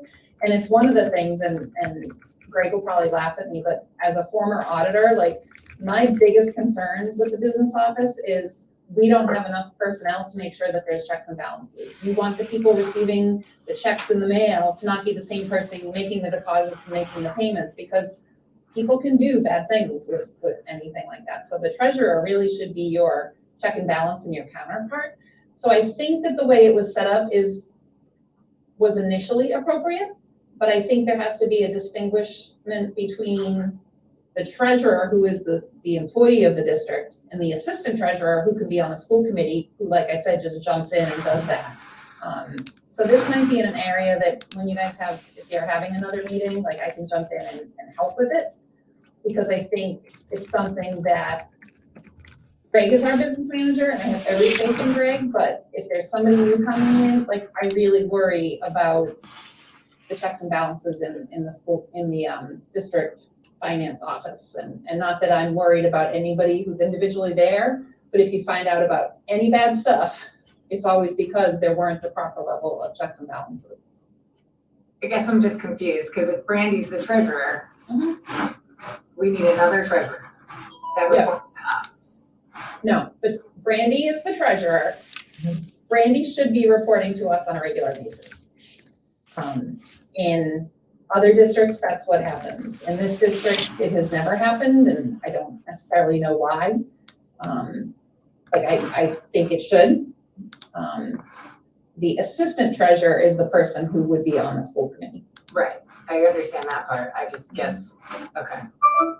Yeah, so if I could just comment, the way this section is written now, what happened was, you can see the paragraph that's crossed off. That's how the bylaws were written before, it was just one large paragraph.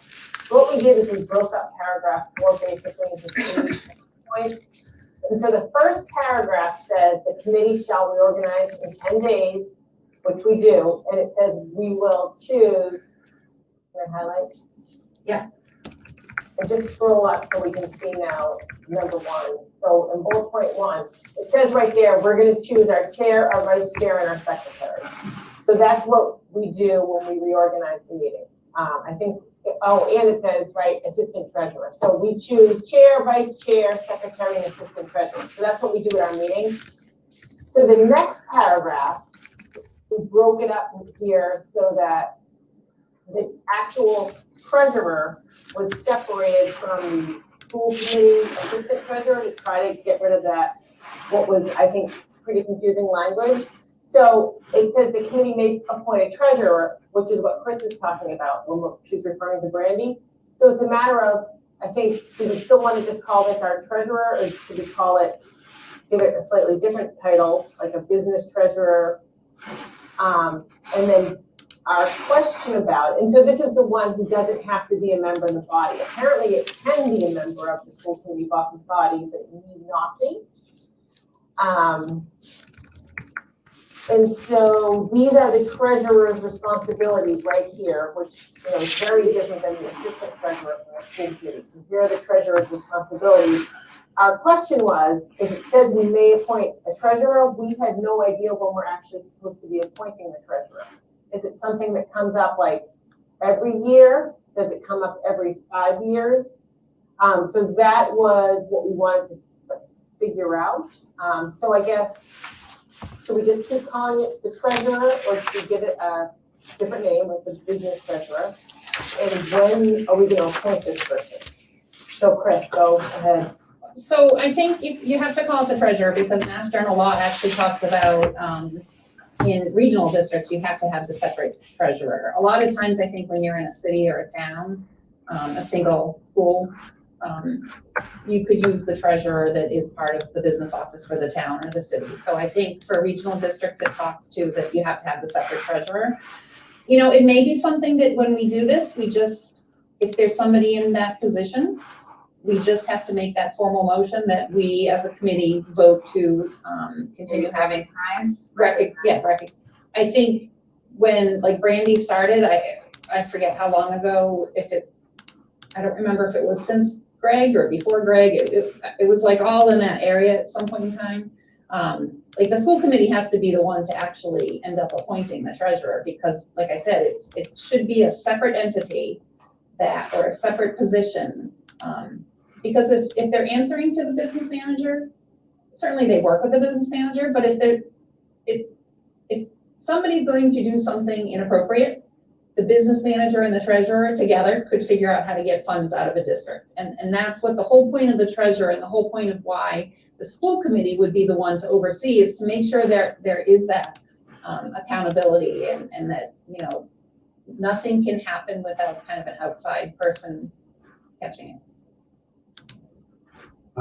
To Chris's point, when we lost a member of our business office family last year, what you basically are talking about threw me into a tizzy, because segregation of duties as a former auditor myself is huge to me. I mean, there are certain things I will not touch. Certain things I don't even have access to, like payroll records. There's things that have to be kept separate. So when that happened, we luckily our auditors were coming in fairly recently. So I went through everything with them on the business plan that we already had and say, okay, this person's leaving. We're really not replacing her, even though I wish we could have, because just of money wise and things like this. And I said, this is how we're going to run it. There's going to be the flow of business. Who's going to reconcile? Who's going to write checks? Who's going to do POs? Who's going to do all these things? And they went through it all. And they said, the only way this wouldn't work is if 3 people colluded to try to rip the place off. And I said, that's about the best we can do. And they said, that's about the best you can do. With what your staff is, that's the best you can do. The situation you set up is about the best you can do. So, and we've had another audit since then, and everything was fine. So, but yeah, your concern was mine as well. And To Marie, go to the other thing though, I think what you should probably do, I believe, you always appointed the treasurer at the same time you were doing all your other appointments, who's going to be chairperson, vice chairperson. At the same time, you also created a school committee called the assistant treasurer. That was always that one. So if you were looking for titles, you would have the treasurer and the assistant treasurer. Treasurer would be Brandy at the time, and the assistant treasurer would be a member of the school committee. And I think those appointments would be done at the same time you do your other appointments. okay, Yeah, 'cause that's what we have in point 1. You know, point 1 says the school committee members, what their titles are. And point 2 is the treasurer and the description of the actual treasurer. I just don't recall at recent reorganizational meetings officially appointing a treasurer. So what we wanted to do was just add a sentence here that said, when will we do this or reaffirm who our treasurer is? Because Marie has a question. Marie has a question. I think it has to do with policy. No. I thought in like the past year, we did reapprove the treasurer. We did. I remember that. Right? We didn't appoint, but we did reapprove, and that's the first time in, I think it was only recently, because I remember the first 2 years not having any recollection of that. So I guess, and I was surprised even then. I was like, well, who is it? Like, so maybe working something in here, not only to when they're appointed, but maybe, you know, periodic updates to the school committee to have some sort of update or contact. I don't know, but I think it's odd that all of us are a little lost on, you know, who this person is or when they're appointed. And Emily, you had a question? I was just gonna say to Marie's point, like, I know that we've done this several times since I've been on the committee. So I thought we did it yearly, but maybe I don't remember things as well as I used to. But I always thought, so I very clearly remember, like, I have no reason to know who Brandy is, but I know her name because we've had this conversation. So I would say we should just put it in that we reappoint it yearly. And Okay, well, at the same everything time. else looks great. Right. I hate to be a pain, but in number 1, where we just went through this, if we could say the committee shall reorganize within 10 days or May 15th, whichever comes sooner, or the election, or comma, because who knows, they may end up postponing elections again this spring, and we'll be in the same boat we were last year. Right. Okay, yeah, That way everybody gets their full year in the position.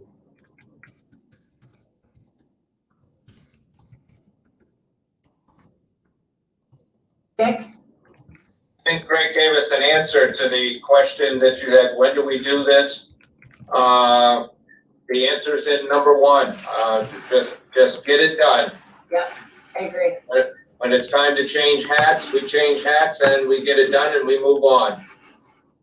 And putting Brandy back in, if that's the choice that the committee appoints, that's gonna take less than 30 seconds.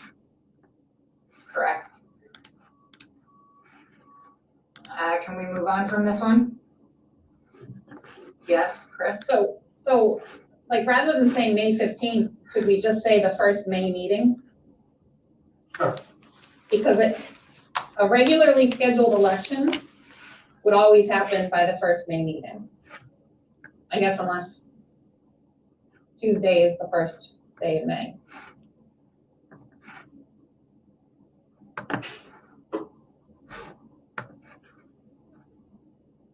Okay. Does that sound reasonable, what I just did? Yep.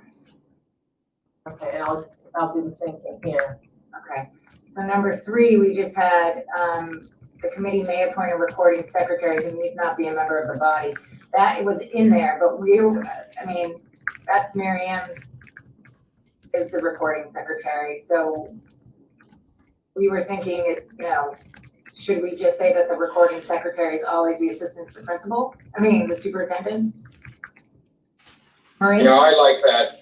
Or assistant to the school committee, right? Oh, yeah. Well, does he give us backup secretary because Mary won't be on the list and fall to vice chair to be the secretary? For the minutes. No, there is a secretary in the school committee. Okay, so we're talking 2 different secretaries. Correct. This is the recording secretary.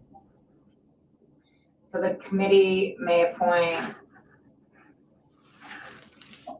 You could do the same thing as we did with treasurer, that when we reorganize, we talk about our roles, but then we talk about these people who are the treasurer and the recording secretary, like we do it every year. Yep. Okay. So at the first meeting, we say, we approve whoever is in that position at the time. Mary Ann Naffa as recording secretary for the school committee. Okay. Everyone's good with that? Good.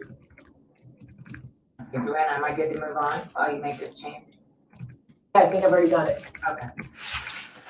I'll be right back. I have to go move my capital plow. Yeah, Greg, sorry, when you're out there, can you just check? Let me know if I have to move mine as well. I'm right there too.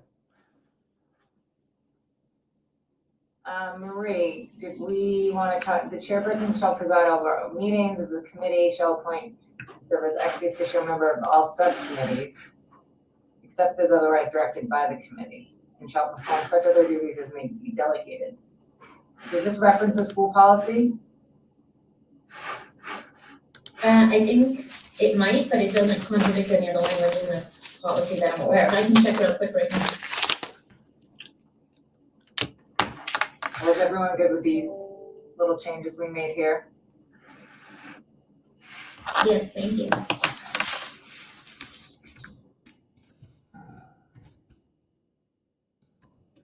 And then, this kind of just puts everything, the duties of each person, and so we deleted this one because that's the recording secretary.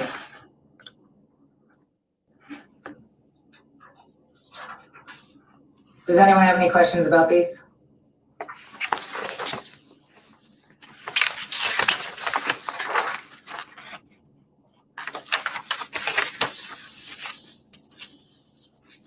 Yeah, so basically what happened here was the recording secretary and the treasurer were kind of buried in the other descriptions. So, we had descriptions for the chair, the vice chair, the secretary, and the assistant treasurer.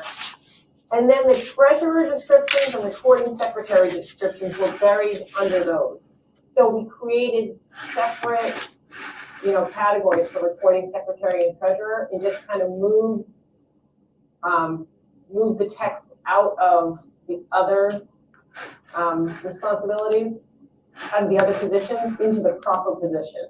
Yes. So that's what we did. Anyone have any questions or problems with that? Looks good. Okay. Here, we just kind of reworked it. Committee may establish a subcommittee of no less than 3 members for the purpose of signing payroll warrants, accounts payable warrants to allow the release of checks. However, that subcommittee shall make available to the committee at the next meeting a record of such actions. That's, you guys do that, obviously. And so it was number 4 that we weren't sure about. Like, do we still need the school building committee paragraph in? Go ahead, Chris. I think we still need it because we don't know in the future if there will be, you know, I don't even know, like, for the new stadium project or anything like that. I don't know if that's part of this, the one that we have right now or not, or, I don't think you get rid of it because I think it's something that may be needed in the future. Okay. Number 3, CUP committee, just cross out the E, please. Yeah, I think it's already crossed out, Jay. Oh, okay, thanks. Meetings, quorums, adjournments. So we deleted this paragraph, the first one, well, it says number 2, but, because it's changed now. So we made it into regular meetings shall be held bi-monthly on the 1st and 3rd Tuesdays of each month. The starting time of these meetings will be voted upon at the business meeting when the school committee calendar is adopted. Time, dates, and locations may be changed and will be so posted. Does anyone have any disagreements with that? Since we had to like change times occasionally, and I So, thought this was a happy medium here. That's what we do. All right. except the only one piece I would say, Madam Chair, is that's not what we do in July and August. That's Oh, true. right. So And I would just, How about of each month during, like, when school's in session or through September through June or something, yeah. And I'm sorry, should we change bi-monthly to bi-weekly? Because it's not every couple of months, right? No, bi-monthly means twice a month, No, bi-weekly would be every other week, right? but it's not. It's bi-monthly, which is twice a month. Bi-weekly would be twice a week. Bi-weekly means we're meeting 2 times a week. So just the official on that is, I've had to look this up, so it means both. It depends on how you want it to be used, bi-weekly and bi-monthly. Well, it explains it on the 1st and 3rd Tuesday of each month. Or it could just write, shall be held twice a month on the 1st and 3rd Tuesday. That would, And another just statement about July and August. Yeah, I think that makes more sense. Just say, and then, Which are held once a month. And sometimes they may not be held at all, so I think that.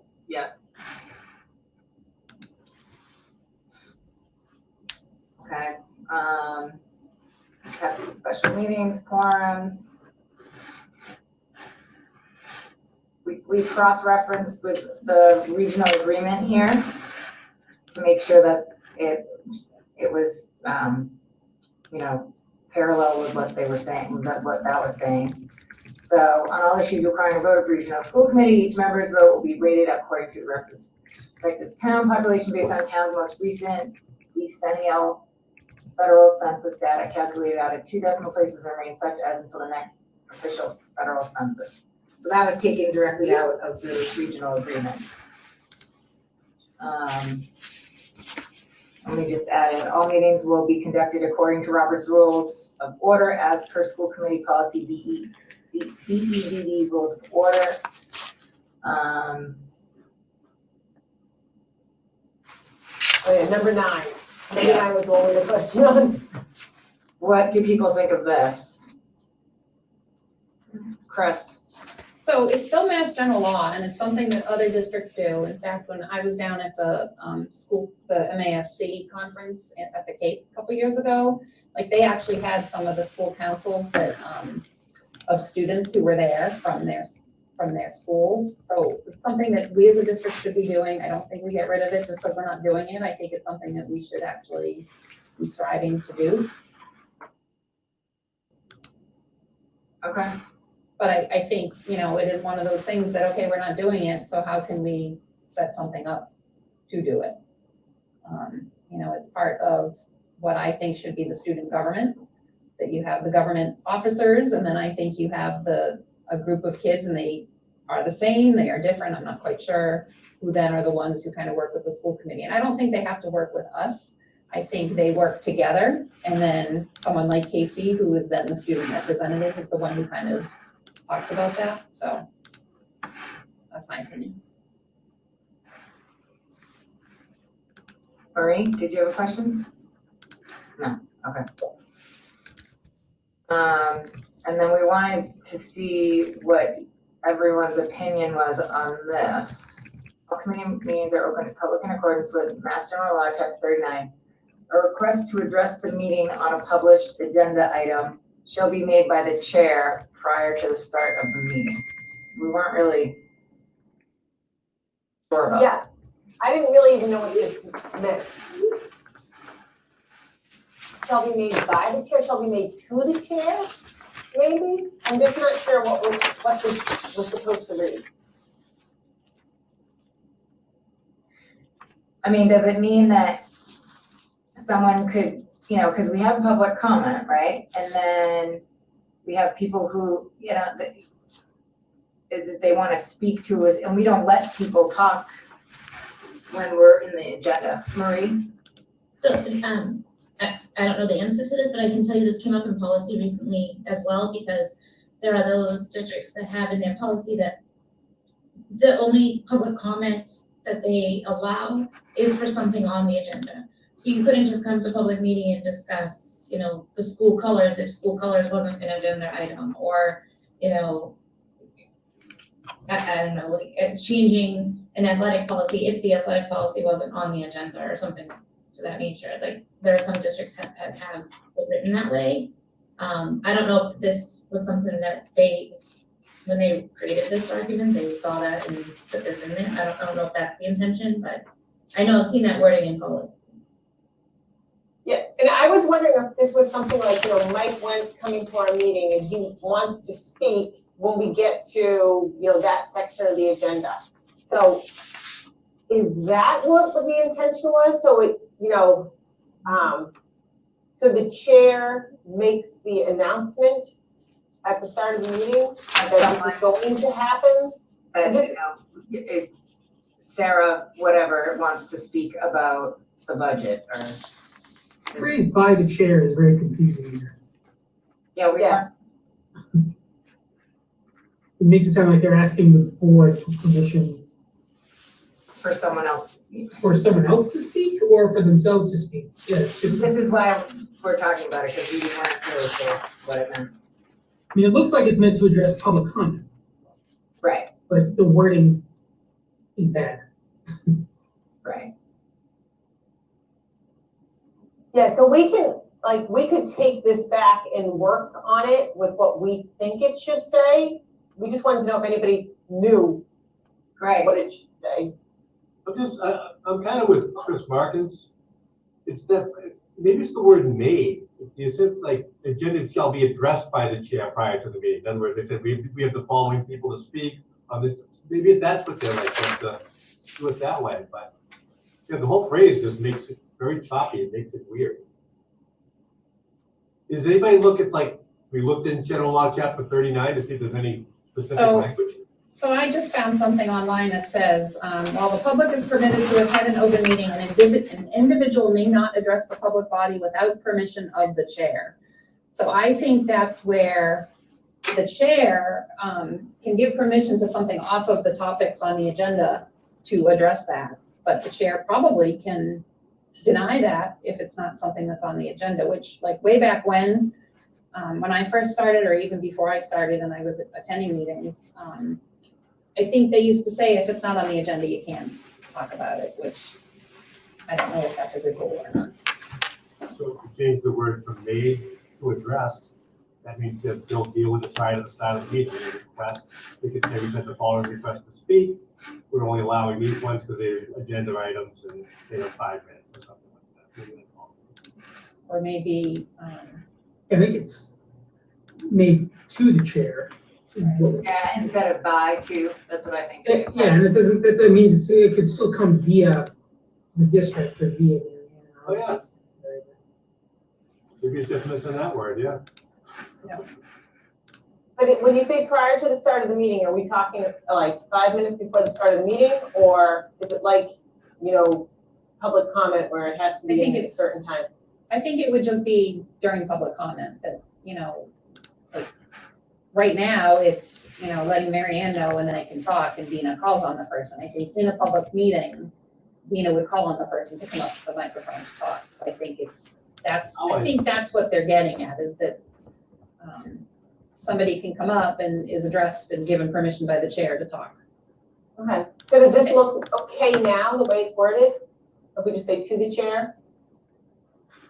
Yeah, but I know most of the boards of selectmen have now said you have to have that request in by the posting date. Because usually when people want to address, they're gonna say, I want to talk, say the union wanted to come back and say, we want to talk about your budget process and stuff like that. You have to give us some time to prepare, because they're going to come in. This isn't public comment where you just make a statement and then you go away. This is to actually address the school committee and ask you questions. Right, but if they don't know what the agenda is, how do they know that there's a topic on it they want to address? The agenda should be posted in just about all of the town offices. No, I know, but Greg's saying that they need to ask to speak on something that they haven't seen an agenda for yet, so. Yeah, I mean, I agree with Chris. You can't. It can't be that night. They can't just say, we want to do it, we want to go into in-depth detail about this.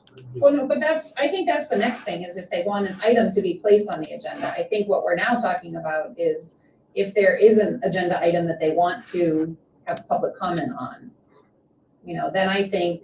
Yeah, but Chris, are we saying this is for public comment or for basically input during deliberation on an item on the agenda? I think it's for public comment because we have the right to deny anybody. Right. We have to give permission if there's, say, for budget purposes. We say, okay, people have questions on the budget. When we're doing the discussion, we'll allow those comments or those questions. But otherwise, anything from the public has to be done during public comment. Well, not necessarily, right? Sometimes you'll have outside parties present on a specific matter. Right. For instance, the building projects, that kind of thing. But any kind of what you would consider typical public should be done at the beginning of the meeting unless there's specific permission given.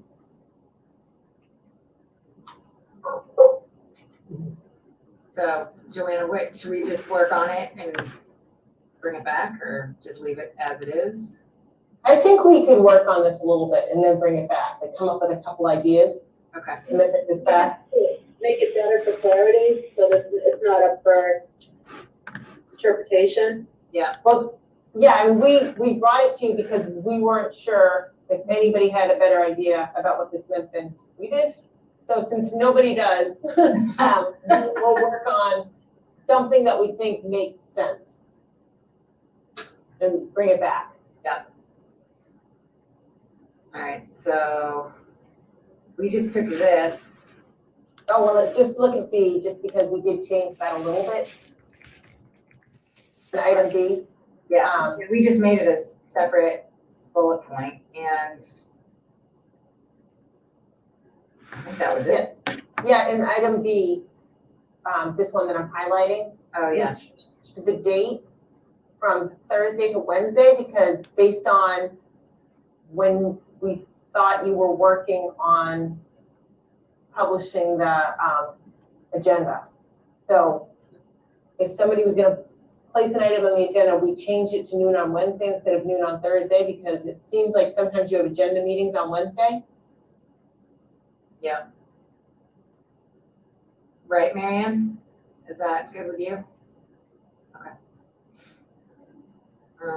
Order of business, we have all of that.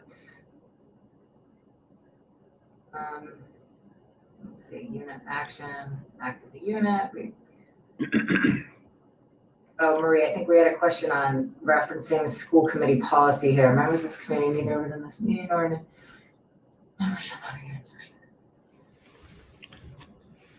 We just need the policy that it corresponds with, but we can work offline with you on that. And then Dina, we have highlighted order of business that potentially needs to be redone. This is not something that we were set with. So this is the current order of business that we have. And so we were, thinking about working with Marianne and Justin on the order of business for the meetings. We just didn't know if anybody had any specific comments, additions they wanted to do to this, because let's see, well, now we are accepting file and correspondence. So we weren't doing that before when we were looking at this. So what we don't have is like necessarily superintendent's report, so we have to add superintendent's report to this. But I think superintendent's report goes under informational items. Okay. So I think, and sorry. Yeah, go ahead.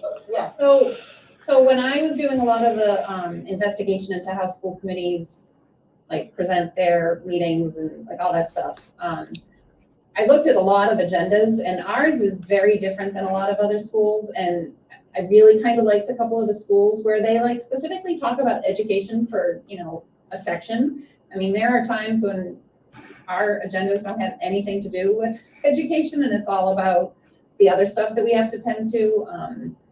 So I kind of, maybe this is a moment of inflection for our committee to think about how we do things like that. Dina mentioned earlier, like the minutes, like we could have a consent agenda and all these things under here get approved unless there's one you have to pull out to make changes or questions about or things like that. So, I don't know if at some point we talk about it, how we so go ahead. Yeah, does anybody want to work with Dina and I on the next iteration of these bylaws to come up with a good order of business that then we present to the committee? I mean, I'm willing to help out. Okay. Now that communications has slowed down.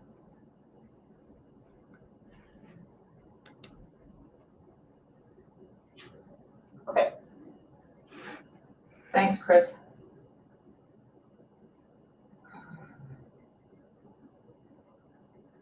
And I think that, and the other thing we wanted to remember, do we want something to go in about the time, like a time limit? What do people think of that? I mean, we're already almost 2.5 hours in right now. So other meetings that I go to, we have a definitive time limit, and it says that meetings will last 2 hours or 1 hour, and then once you get to the end of that time, you have to vote to extend the meeting, and you can vote to extend it. We usually do 15 minutes at a time. The purpose of that is, number one, to allow people to plan. So like, some of the people who are even at this meeting may be getting up at 5 or 5:30 in the morning for their job. So it at least gives them an opportunity to say, no, I don't vote to extend. And I guess if you're going to extend, I regretfully will have to leave the meeting because I really need to get to bed. But it keeps people, I think, more mindful of time in general. And then also, if there's something, if the meeting's going very long and it's something that really doesn't need to be addressed, then I typically see it get pushed off until, the next meeting. So I know that what we had done originally, we used to start these meetings at 6:30, and then we bumped them back to 6:15 with the intention of getting out earlier. What it seems that we've done is we're still getting out at the exact same time, and we're starting, originally we're starting 15 minutes early, now we're starting half hour early. So we're starting at 6, we're still not getting done any earlier.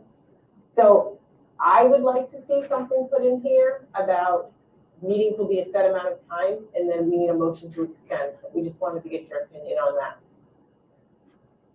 Chris? So we used to do that when I first started, and I don't know where that came from. Like, I would have thought that would have been in the bylaws, but it evidently isn't. But like, I remember we used to start at 7:30, I forget, and we'd have to vote to go past 10 o'clock, which was late, but there were many times we had to vote. I don't know if Mary Ann has info on that from way back when. I mean, I agree that there should be a nice time limit, but I think unfortunately you get into a year like this and, you know, there isn't much tonight that we could have cut out of it. And if we push it off, that just makes the next meeting just as long. So I don't know. Mary Ann and then Emily? Chris is right. You had to vote to go past the 10 o'clock all the time, but almost all the time you would get a majority. So they would just go to 11:30. Oh my God. Okay, well, why, Emily? I'm in favor of a time limit. Okay. Chris Markins? And I do think it has, this is already just a little bit, but it has the dual benefit of encouraging people who may want to participate or watch these meetings to know what they're getting into when they start it. You know, if there's an item later in the agenda, they know roughly how long they may have to be waiting, worst case scenario. I also think it potentially encourages all of us, knowing that there's a theoretical time limit to make sure that our comments are on. Okay. I'll use that up. I know I can. So then we'll add that in, Joanna, on our next meeting. And then the other thing that I was wondering if we should add in is something that says when we review the bylaws, because we don't seem to have a time that we officially do that. So, you know, if we want to add something in, like we review them every 2 years or every 3 years, I don't have a suggestion right now, but Dina and I can work on that if people agree that that's something that should be in there. Okay. And we will do that.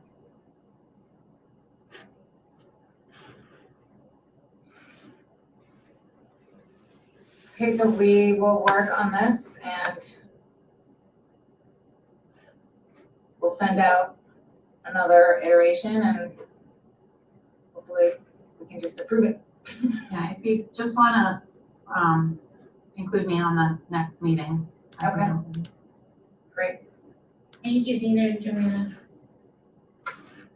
Welcome. All right, our last agenda item, communications. So we have 3 quick things that, well, hopefully quick. The first is I'll go to Marie for an update on our discussions with Dorothy.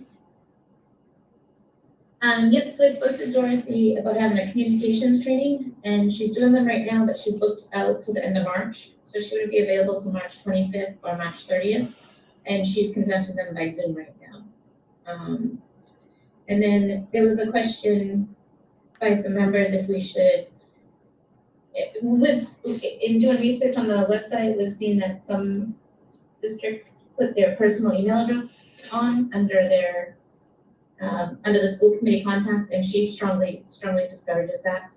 And you know, as an example of what we just saw, if any emails were to go to our personal email and public records, a request was put through, then all your personal emails would be put into that personal request. So she says, well, yes, some people do it. She says that you're better off having your PRSD email forwarded to your personal email account, but always respond from your PRSD email.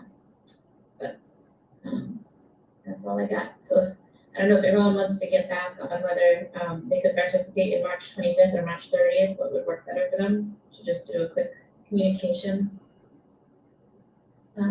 session with Dorothy. That would be great. Awesome, thanks, Marie. Why don't we, should we email Mary Ann and let her know which day would be preferable? Was it March 25th or the 30th, is that what you said? Yes. Maybe Mary Ann should email us and we can respond. Okay. just so that if we forget. That would remind us.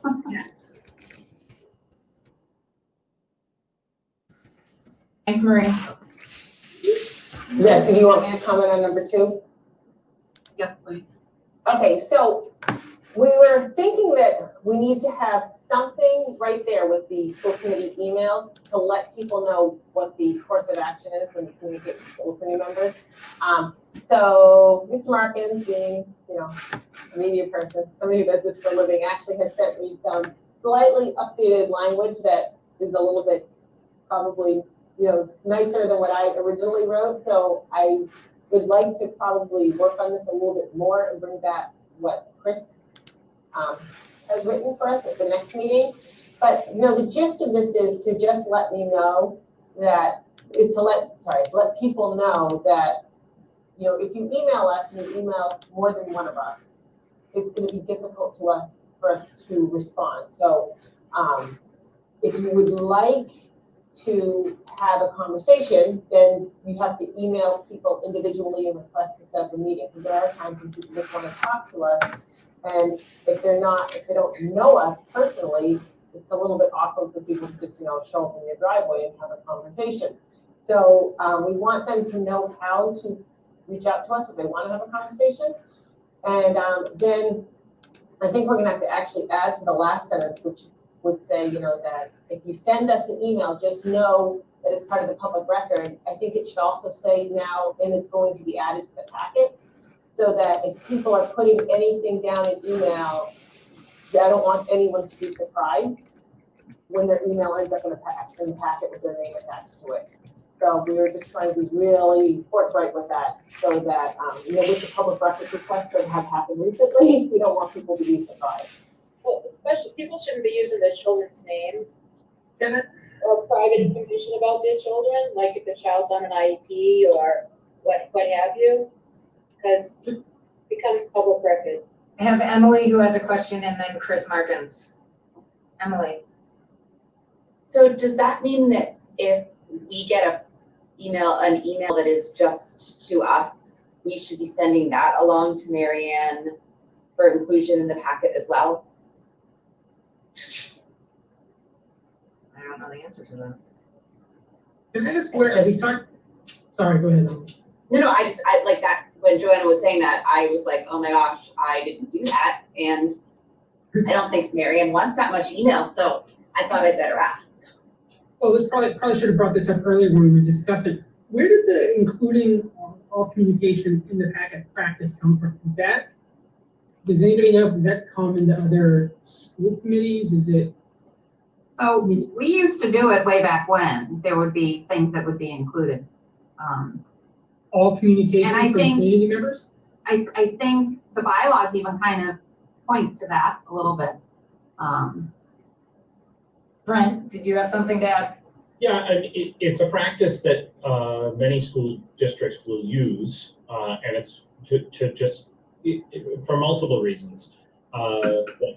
Mainly that if you're going to communicate to school committee, we know it's a public record, and you just include it in the packet. And then there's no need for public records requests. There's nothing that's it's always in the packet, right? Of course, if someone sends something that contains some highly sensitive information, we might have to redact some before we put it in the packet. But generally speaking, it would generally always go in.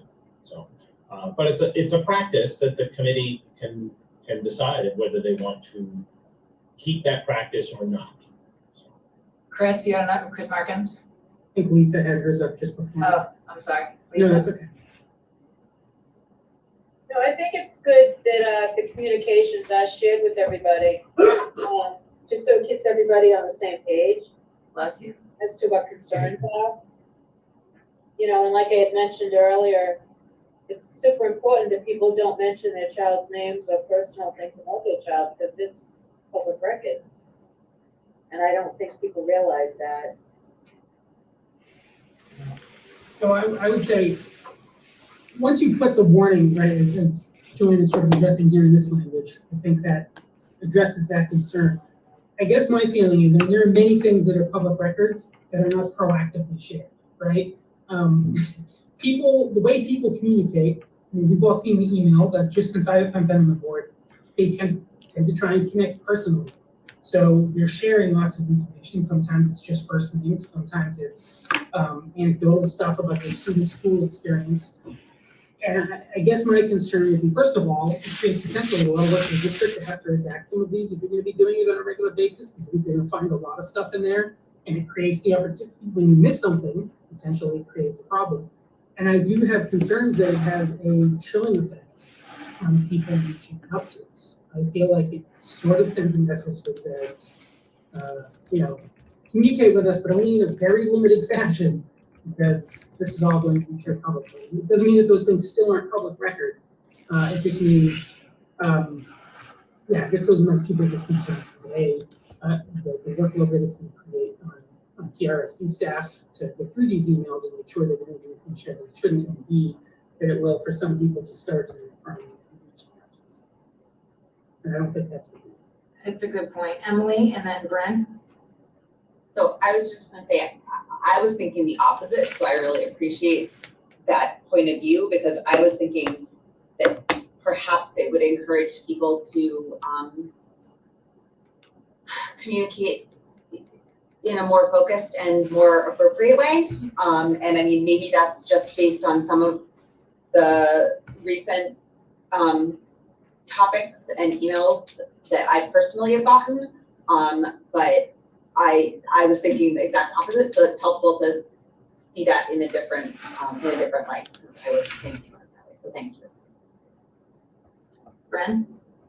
Yeah, I mean, to Chris's point about the workload, and I won't speak for Mary Ann, because at the end of the day, she does the majority of it. We had actually administratively suggested maybe this is a practice we wanted to go back to because of the workload of the records request. It was so extensive, and it took hours and hours and hours of time, for which we can charge people for it. But even then, you can't really charge. It doesn't even come close to equating. So to do it just more on a regular basis,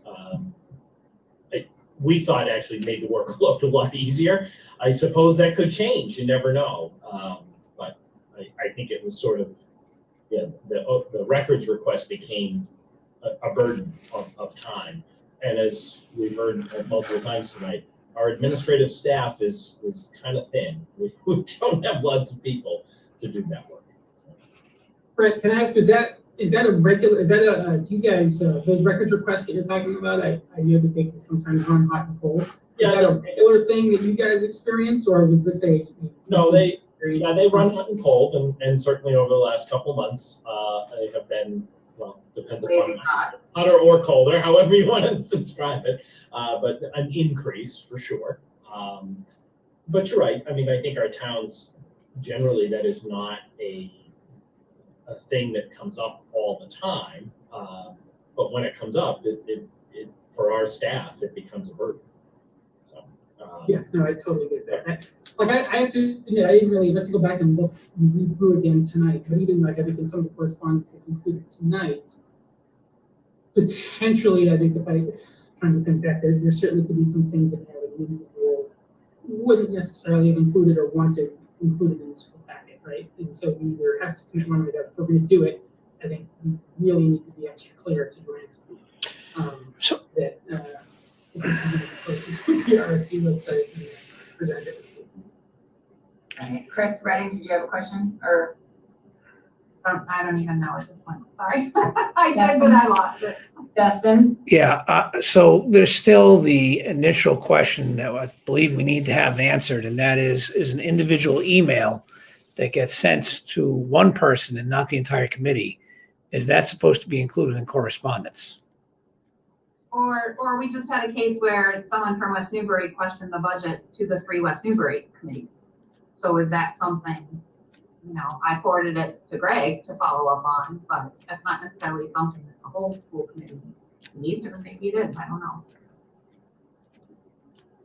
So we need to find out that answer, I guess, is the point, right? Okay, Joanna? Yeah, so maybe we could talk to Dorothy on this and see if we could get some input. Okay. I can do that. Bring it back next time. Was that what you were going to say, Marianne? Okay, So assuming we're putting that on hold, correct. that too. So the third piece is, Dina, I don't know if you can bring up the new website. So I worked with Dennis to kind of get the new website up and running after Marie and Dina and I kind of went through and looked at a few others and decided what we wanted. Dennis had it set up as a test page and then asked if there were changes, and I gave him a few, and then he went live. And so totally my fault that I didn't say, okay, here's some changes to the test page, don't go live, but he did. So I apologize that the intent was to bring it to the school committee first to take a look at it. But it essentially is the same information, it's just organized differently. So when you go to the PRSD website, there's a tab at the top, school committee. It will land you on the meetings page. Over on the left, you have business meetings with the nice grid, subcommittee meetings with the nice grid, current year meeting calendar. And then there's archives, which are like way back from 2009 to 2011. What we lost was last year's. So I think we need to kind of recreate the grid. I think what will happen in the future is that business meetings will then move down to archives and it will say business meetings 2020 to 2021. So it'll be there. So I think we still need to recapture last year's, 2019 to 2020. So if you go to the next, go back up to the top, school committee contacts.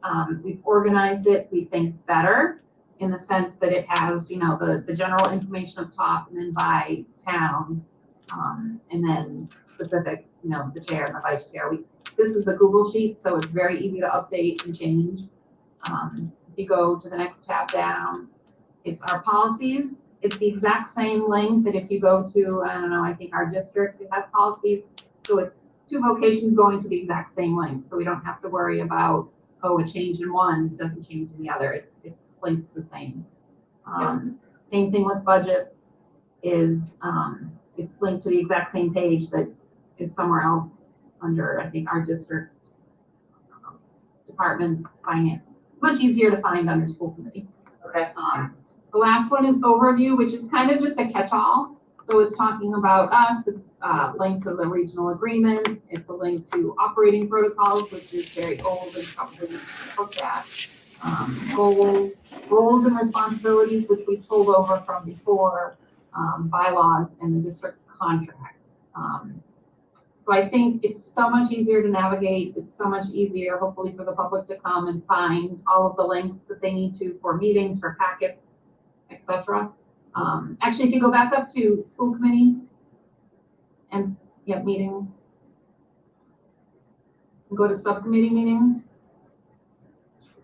If you click on the subcommittee, any of them, it should bring you to the Google. Is it working or not? No. The meeting notice. No, not the notice. It should click over, so we'll have to get that fixed. It actually will click over to the listing of school committees and who's on the different subcommittees. This one worked. Yeah, so they're not all live, but with a description of the subcommittee and who's on the subcommittee. So if you want to kind of look through if there's any changes that need to be made, Dennis is really quick about making any of the changes, and I think we have it now that we don't have to go back to the company to really add anything. I think he can manipulate most of it from there. So, thank you to Dennis for doing the majority of the work. I know he had Amy Funk helping him a little bit, but I personally think it's a huge improvement, and it's something that probably needed to be done, that just nobody ever took the time to kind of say, school committee should be more manageable on the website. If the high school did theirs and like all the other people, but we never worked on it, so. Well, it looks good, Chris. Thank you for working on it with Dennis, and thanks, Dennis. And Marie and Joanna, that kind of we sat there one day talking about, well, this is the tab and these are the drop downs and this is what should be where. So, joint effort. Thank you. Okay, so could I please have a motion to go into executive session for the purpose to discuss strategy with respect to collective bargaining or litigation, if an open meeting may have a detrimental effect on the bargaining or litigating position of the public body and the chair so declares, and we will not be back. So moved. Second, And this is a yes vote, correct? roll call. Roll call, Lisa. Chris Redding, Yes. Joanna, Yes. Chris Markins, Yes. Dick Hodges, Yes. Wayne, Yes. Emily, Yes. Marie. Yes. Excellent. All right, thank you, everybody. Thanks, Casey, for sticking it out. Thanks, So we're Casey. just staying on this, All right, yeah, I'm gonna end this right now and we'll see you in executive session. 1 second.